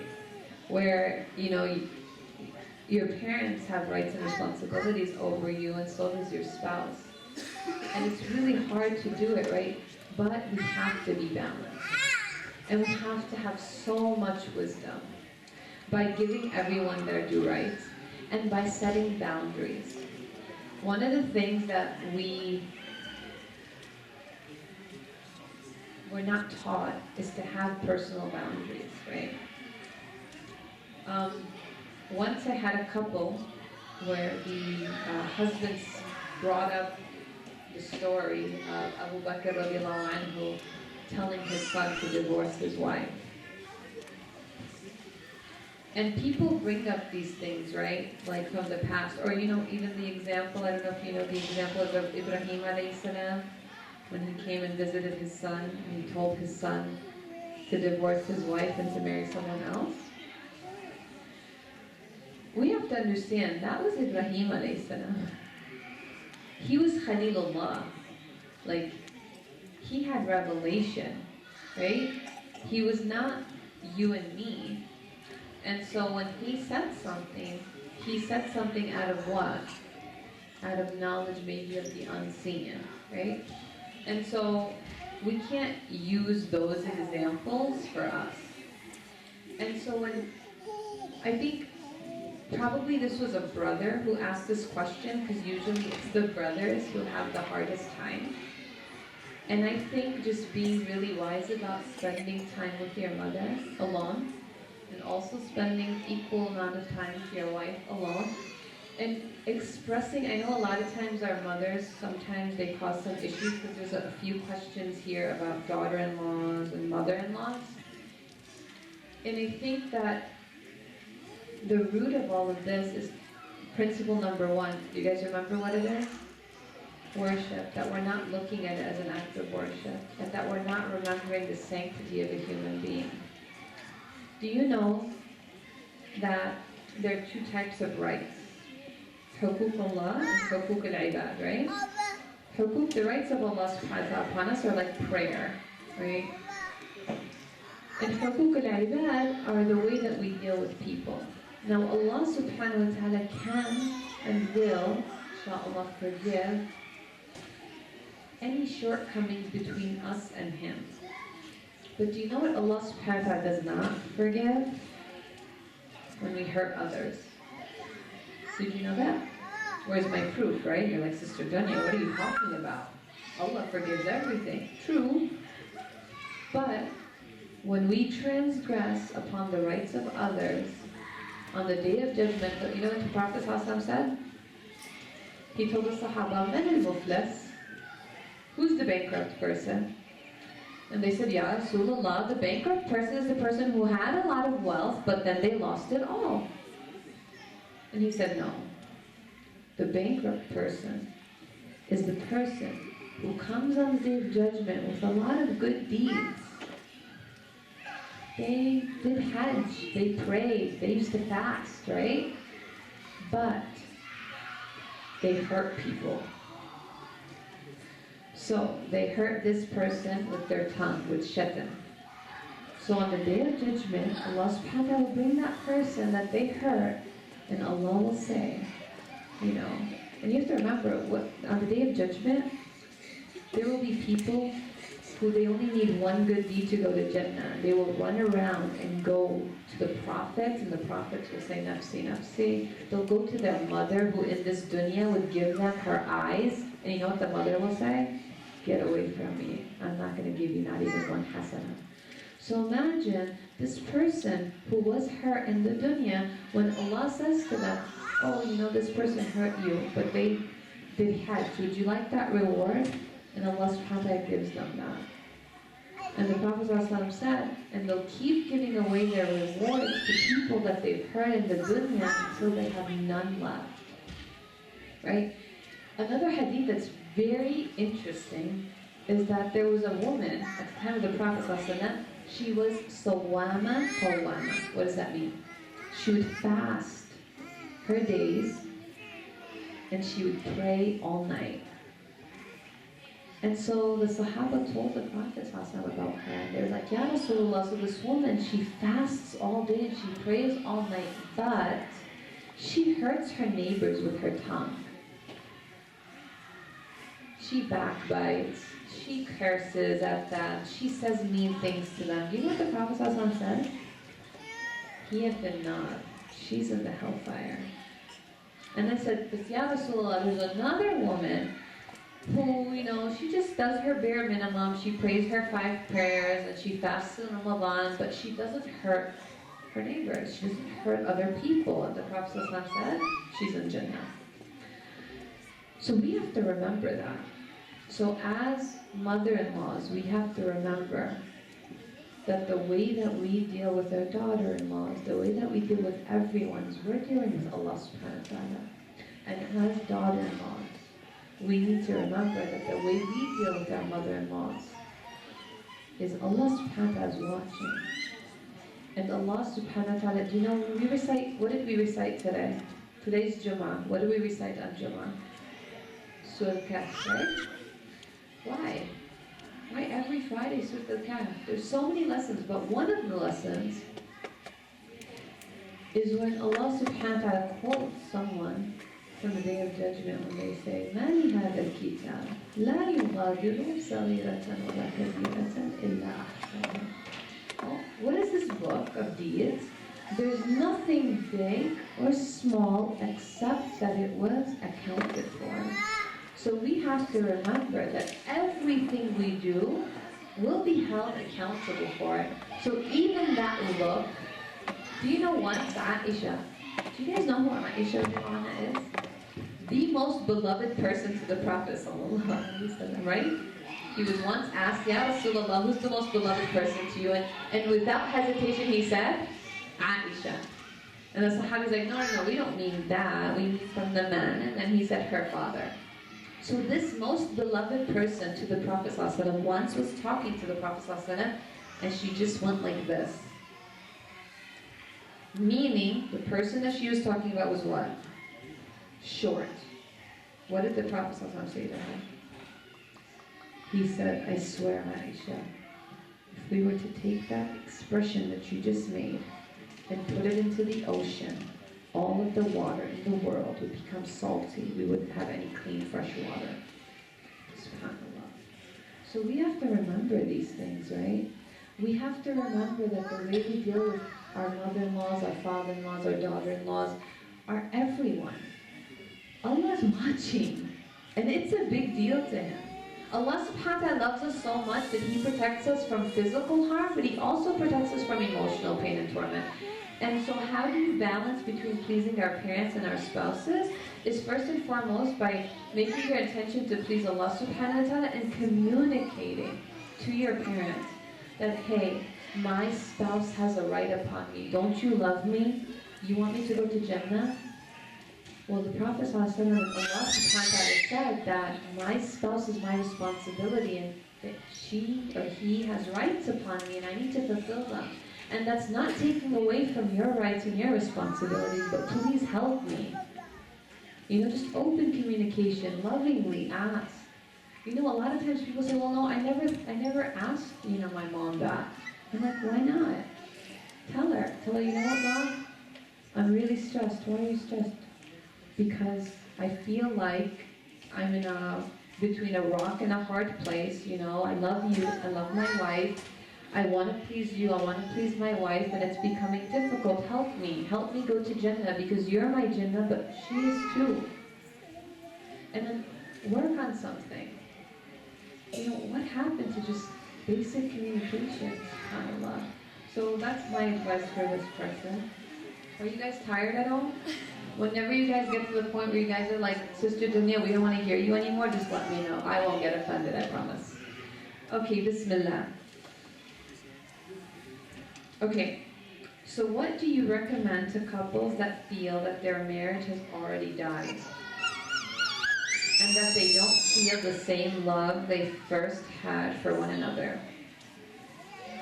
So I truly believe love does not die a natural death.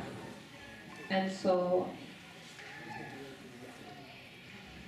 I would see why.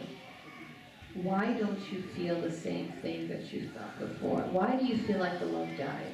What happened? What is it that you both are doing or not doing? And if you need help figuring that out, Allah subhanahu wa ta'ala says, فَاسْأَلُوا أَهْلَ الذِّكْرِ إِن كُنتُمْ لَا تَعْلَمُونَ. Ask those who know if you know not, right? There's nothing wrong with asking for help. Right? The Sahaba constantly came to the Prophet ﷺ and asked him for counsel and for help. And after the Prophet ﷺ passed away, they would go to Abu Bakr radiallahu anhu and then Umar. And so seeking help, right? But some basic things that we can do to rekindle love are the things that we talked about today. Number one is I would definitely try to have lots of non-stressful conversations. Like, hey, you know what? I was just thinking, honey, can you tell me about your childhood? What's one of your favorite memories? What was your life like when you were a kid and you were living in Pakistan or whatever? Or hey, you know what? I know I haven't asked you this in a while, but what's your favorite food? Like, we don't know our spouses, but do you know what makes us fall in love? When we feel like someone knows and and understands us and accepts us. We need to stop trying to change our spouses. Right? Because when you try to change your spouse, what are you telling them? You're not good enough. You're defective. You need to be X, Y, and Z. And is that fair? No. Would you like someone telling you that? No. Did the Prophet ﷺ say to treat others the way you want to be treated? Yes. So why is it that we're doing to our spouses things that we wouldn't want someone doing to us? And so I would go back and I would see, where did this disconnect happen? Because you're saying here in this question that they don't feel the same love they first had. So that means that Allah subhanahu wa ta'ala definitely placed that seed. But what happened? You didn't nurture it enough to grow. Do you know what's really cool about seeds? Anybody know anything about seeds? Even if some time has passed and you didn't take care of that seed, once you start giving it water and sunlight, what happens? it starts growing. So inshallah, give your marriage that water and that sunlight. Nurture your marriage, and inshallah, ask Allah subhanahu wa ta'ala to help you. And be really frank and honest. Be like, you know what? I was at this class about marriage, and I'm sorry. I'm sorry that I wasn't, I didn't give you attention. I'm sorry that I hurt you so much. And you know what? I want to change. Today I want to change because I know that we had something that was so beautiful. And inshallah, today I want to start working on that. Tell me, how can I do that? And start working on your marriage. Allahu A'lam. Okay, Bismillah. Okay, we said we're not going to answer fifth question, so that goes out the window. How should a wife react to the topic of a second wife? That's going to go out the window.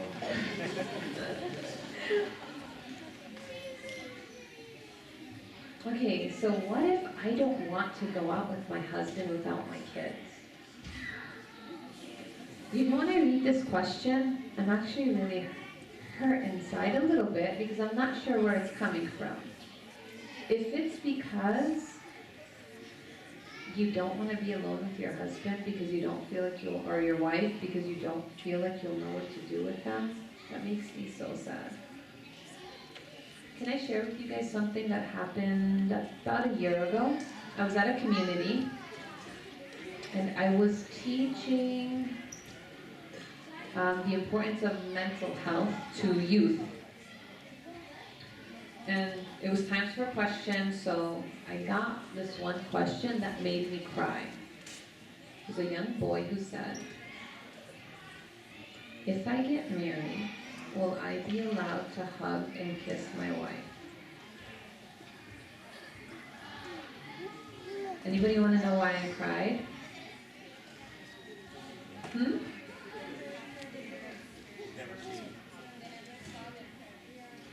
He never saw his parents hug and kiss. We're all adults here. Can I tell you something? Do you want to know why a lot of our youth don't want to get married or they want to marry non-Muslims? Is because of that. Because they think, well, I've seen my parents, they've been miserable, they've never showed any type of love and attention, so why would I want to get married again? Or they think, oh, that's just a Muslim thing, because in the movies, non-Muslims do that stuff, so I want to marry a non-Muslim. Or there's this other extreme where they start thinking about people of the same gender. That also. And so you don't want to go out with your spouse? Is it because you don't feel like you'll have a good time? Because you know what happens? I'm very observant. That's just how Allah subhanahu wa ta'ala created me, and that's what I was trained to do, right? And so every time I go out to dinner, I kind of scan. And the saddest thing is when I see a Muslim family sitting there, and they're all like this. And I'll look over every few minutes, and I'll notice that they entered, they had dinner, and they exited, and the whole entire family didn't speak 2 words to each other. That's sad. Really? Start from today. We talked about these open-ended questions that we can ask our loved ones. These work for our kids too. Ask them stuff like, what's your biggest goal in life? What do you want to achieve in the next 5 years? What's stressing you out? Right? Who's your best friend? What's your work like? What's your average day at work? I never asked you that question. What do you do at work? Or what is it like? Like, ask open-ended questions where the answer can't be yes or no, where they're forced to kind of talk to you a little. Right? And so if that's the case, then that's a problem if you don't want to spend alone time with your spouse. And if it's because, you're so attached to your children that you don't want to leave them, that's another problem. Right? Jibreel alayhi salam, right? He came to the Prophet ﷺ and he told him, love who you wish to love. And know what? And know that one day that you're going to be separated. So love what? Moderately. To love your kids or to be so attached to your kids to the extent that you don't want to leave them and go out with your spouse, that's It's not healthy. And if that doesn't work, my answer will always be seek counsel. Ask for help.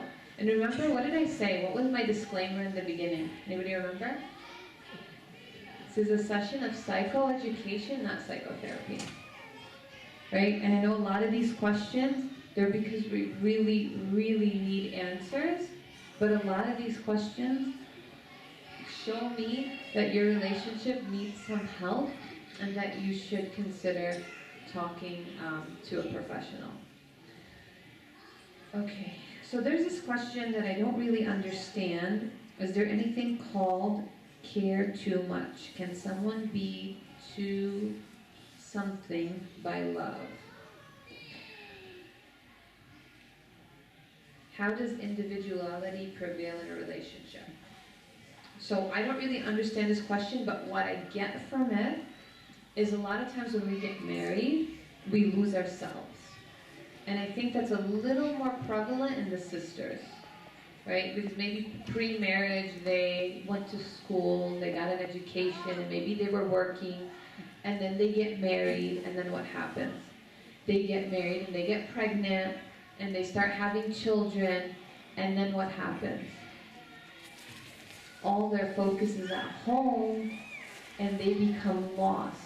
And that's why research suggests that one of the most important things is for a husband to support and help his wife fulfill her dreams, right?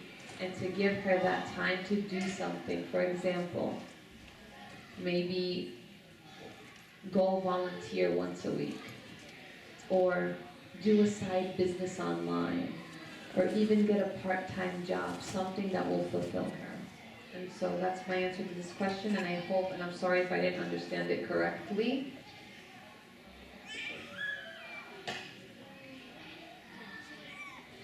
So what does a couple do if they're having problems, but one of them does not want to go for therapy? And who do we approach if we feel like we are getting abused? Okay. So first and foremost, abuse is not okay in any way, shape, or form. Not physical, not emotional, not financial, and not spiritual. You must be thinking, what's spiritual abuse? Yes, there's a such thing called spiritual abuse, where someone starts quoting ayat and hadith to try to control and manipulate you. That's called spiritual abuse. And so there's no tolerance for that in our deen.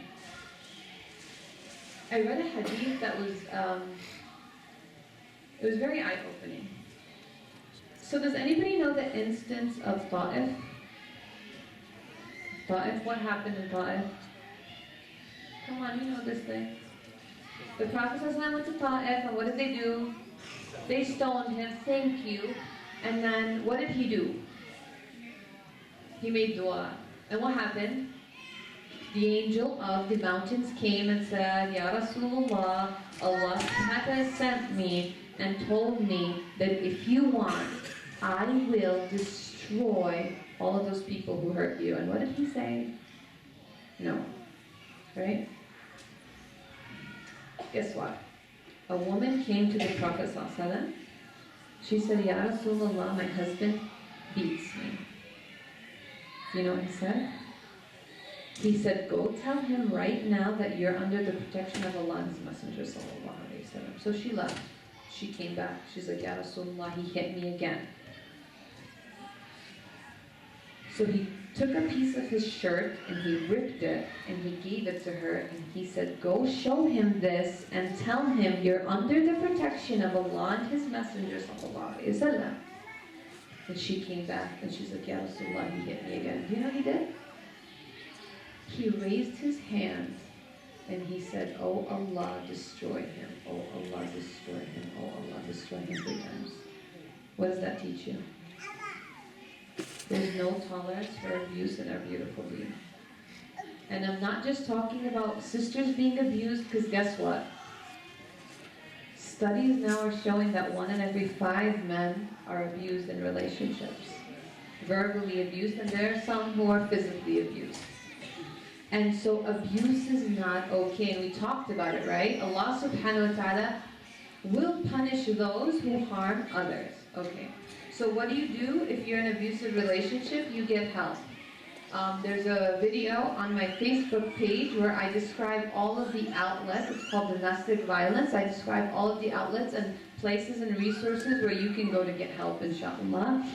And if the other question, if you're having problems and one spouse does not want to go for therapy, what I would do is I would go to someone that that person respects and loves and might take their advice, and I would explain to them how important it is to save our marriage, is that we go see someone, and please help me convince my spouse to come seek therapy. Wallahu a'lam.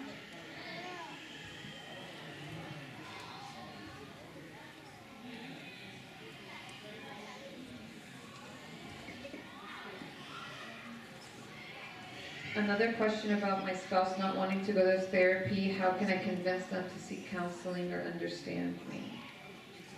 Like I said, and this person saying, well, his parents are also on his side, and so they have some cultural beliefs about his roles and the responsibilities of women in a man's life. Maybe I would go to someone like the Imam of the Masjid, right? And I would say, hey, you know what? I really value my relationship, but unfortunately, we have some issues and we need help, and unfortunately, my spouse is not open to getting help. Please help me convince them. Right? I would do something like that, and of course, lots of dua and lots of dua. Do I know of a therapist in this area? Dr. Rania Awad is here. You guys have the best therapist ever, mashallah, Allahumma barik.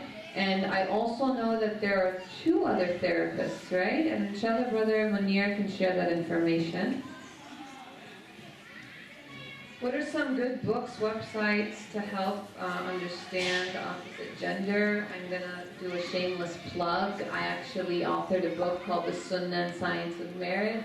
You can go on my website and inshallah pre-order that. I also wrote some articles that you can find on my website. Other than that, there are some really good resources. I love the work of Dr. John Gottman. I'm actually certified through the Gottman Institute, so I think that he's absolutely amazing. If you Google John Gottman, you'll find about 50 books that he authored. One of the most popular and famous book is his book called The 7 Principles for Making a Marriage Work. So it's Gottman, Gottman. And like I said, I have also authored a book that's similar to the Gottman method, but I've also paired it with the Sunnah and the Quran. That's why it's called the Sunnah and Science of Marriage. Bismillah, convention.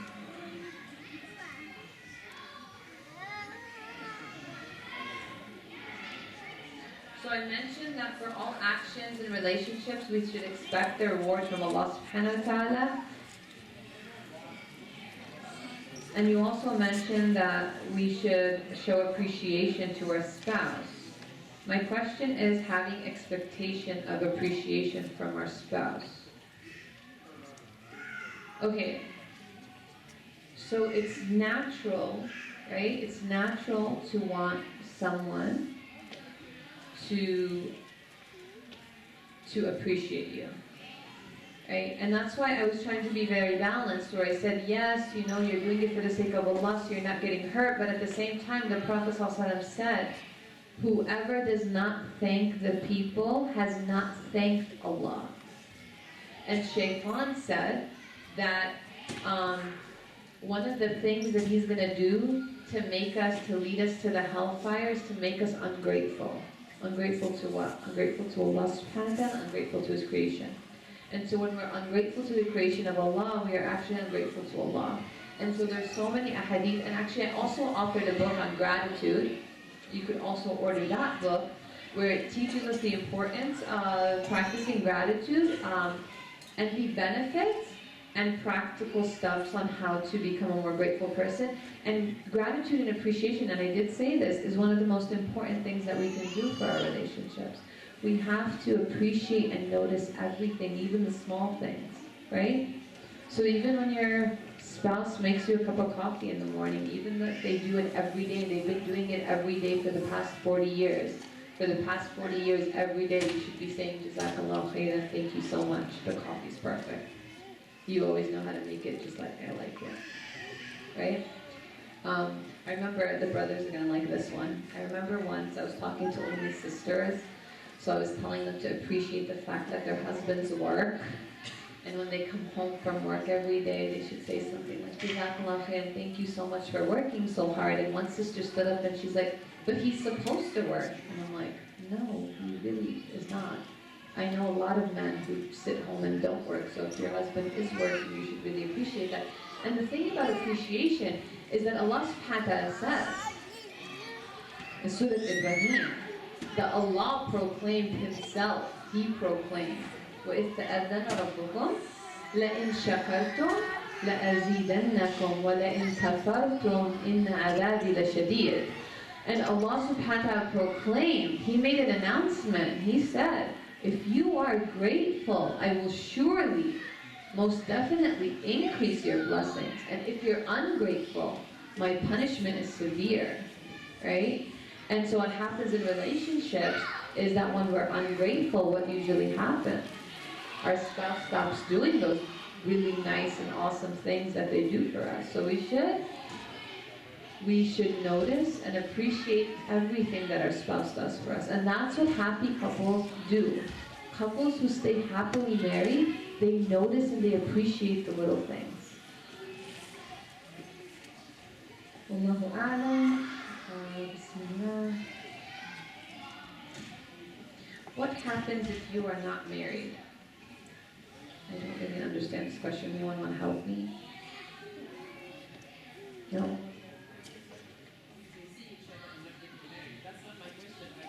If they're seeing each other and not getting married, may Allah subhanahu wa ta'ala guide us, and you should get married. Because the Prophet ﷺ said that if two people like each other, they should get married.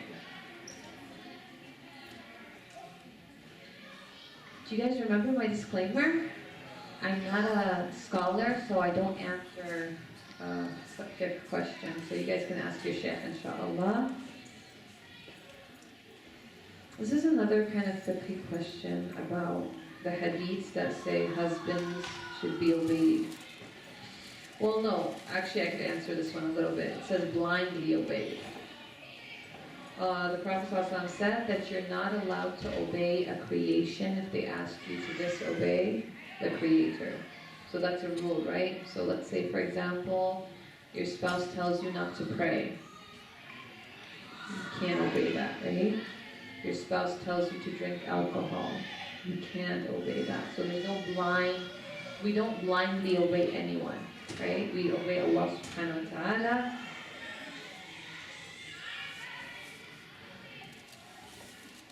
Would you please give us a real-life example of what love for the sake of Allah is? Is it without our worldly understanding of love? No. No. It's not. Love for the sake of Allah is an intention. Right? It's an intention that I love this person. I love my spouse for Allah subhanahu wa ta'ala. It doesn't change your feelings. Those same feelings apply. But it's an intention. Meaning what? When I love someone for the sake of Allah, I love my spouse for the sake of Allah, I want what's best for their akhirah, right? When I love someone for the sake of Allah, I give them excuses. When I love someone for the sake of Allah, I don't harm them in any way, shape, or form. But it doesn't mean that you don't have those same feelings of love and lust that, I guess, non-love for the sake of Allah has. It's just an intention. And that's why we started off what? Before we even talked about the 5 secrets, we started off with our intention, purifying our intention for the sake of Allah subhanahu wa ta'ala. So that in turn it would become a great source of reward. Right? Because whenever we do something for the sake of Allah, Allah subhanahu wa ta'ala accepts it, right? Allah subhanahu wa ta'ala only accepts from us what's done for His sake. And I've completed all of the questions yet.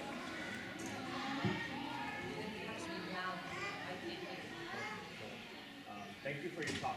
I think psychoeducation is very important. But I wanted to ask, how the process of counseling works when one of the participants needs severe amount of therapy. They need therapy. They have trauma in their lives that are affecting their behavior. But yet you're bringing a couple together, trying to work on a couple when the root cause is a person. And I had another question follow up with that. You said that if a person needs therapy and doesn't want therapy, that you should ask someone who they trust or love to help them. Are you suggesting that someone who's not equipped intervene? No, not to give them some counsel, but to try to convince the one who doesn't. So not to give some kind of counsel. Okay, so the question is I said that if one of the spouses does not want to go for counseling, how to help them, I said to get someone else to convince them, to work on them, to try to show them that, you know, they need to go to counseling. Not to get counseling from, you know, not to get counseling from, of course, not to get involved and start giving, you know, some kind of counsel, because Allah subhanahu wa ta'ala says, ask those who know. So it's like going, I give this example. What would you say to me if I went to the bakery and I told the baker, my tooth really hurts. Can you take a look at it? You think I'm crazy, right? Or if I went to the mechanic and I said, you know what, my stomach really hurts. Here's a blade, like cut me open and see what's going on in there. So we go to those who what? Who know. The Prophet ﷺ said that we have to go to those who have knowledge of the subject, and also he also said that every disease, including spiritual, including emotional and mental, has a cure, and to go seek it from the most knowledgeable and the best possible person. And then the first question was about a person who has severe issues and they need, you know, additional counseling. Well, the therapist, hopefully the therapist would be able to see that and recommend separate counseling and therapy for that one person who has a lot of trauma and issues from the past, and work with them individually, and then later on work on bringing the couple back together, because it's very difficult to be in a relationship with someone who has, you know, an emotional instability, and so it can do some damage to the relationship. So that person needs to get help and then start working on rebuilding their relationship, right? So we'll make that the last question, inshallah. I want to thank Sister Dunya for coming out. To answer that question about counseling, so the Khalil Center, which you can find at khalilcenter.org, which is affiliated with Dr. Rania, provides couples counseling at the MCA in Santa Clara. And this masjid, MCC, is painfully aware that there's a lot of East Bay couples that need couples counseling. So we are currently working on hammering out a contract with Khalil Center to have a counseling center at this masjid, which we hope to have by late January, inshallah. So we do have some wraps left over in the banquet hall to a dinner for your ride home. Tomorrow, a reminder that the workshop is from 12:30 to 3:30. Please do try to make it, inshallah. And also, Sister Dunya has promotional cards, I believe, which we have at the exit when you go out, at the tables on the brothers and sisters side. You can visit with her, inshallah, on the way out. Jazakallah khair, we really appreciate you coming out. And next month's speaker, we're working on really exciting program, but we're not going to announce it just yet, but keep your eye out on the newsletter. If you're not getting the weekly newsletter, please go to mcceastbay.org and sign up for that. Jazakallah khair.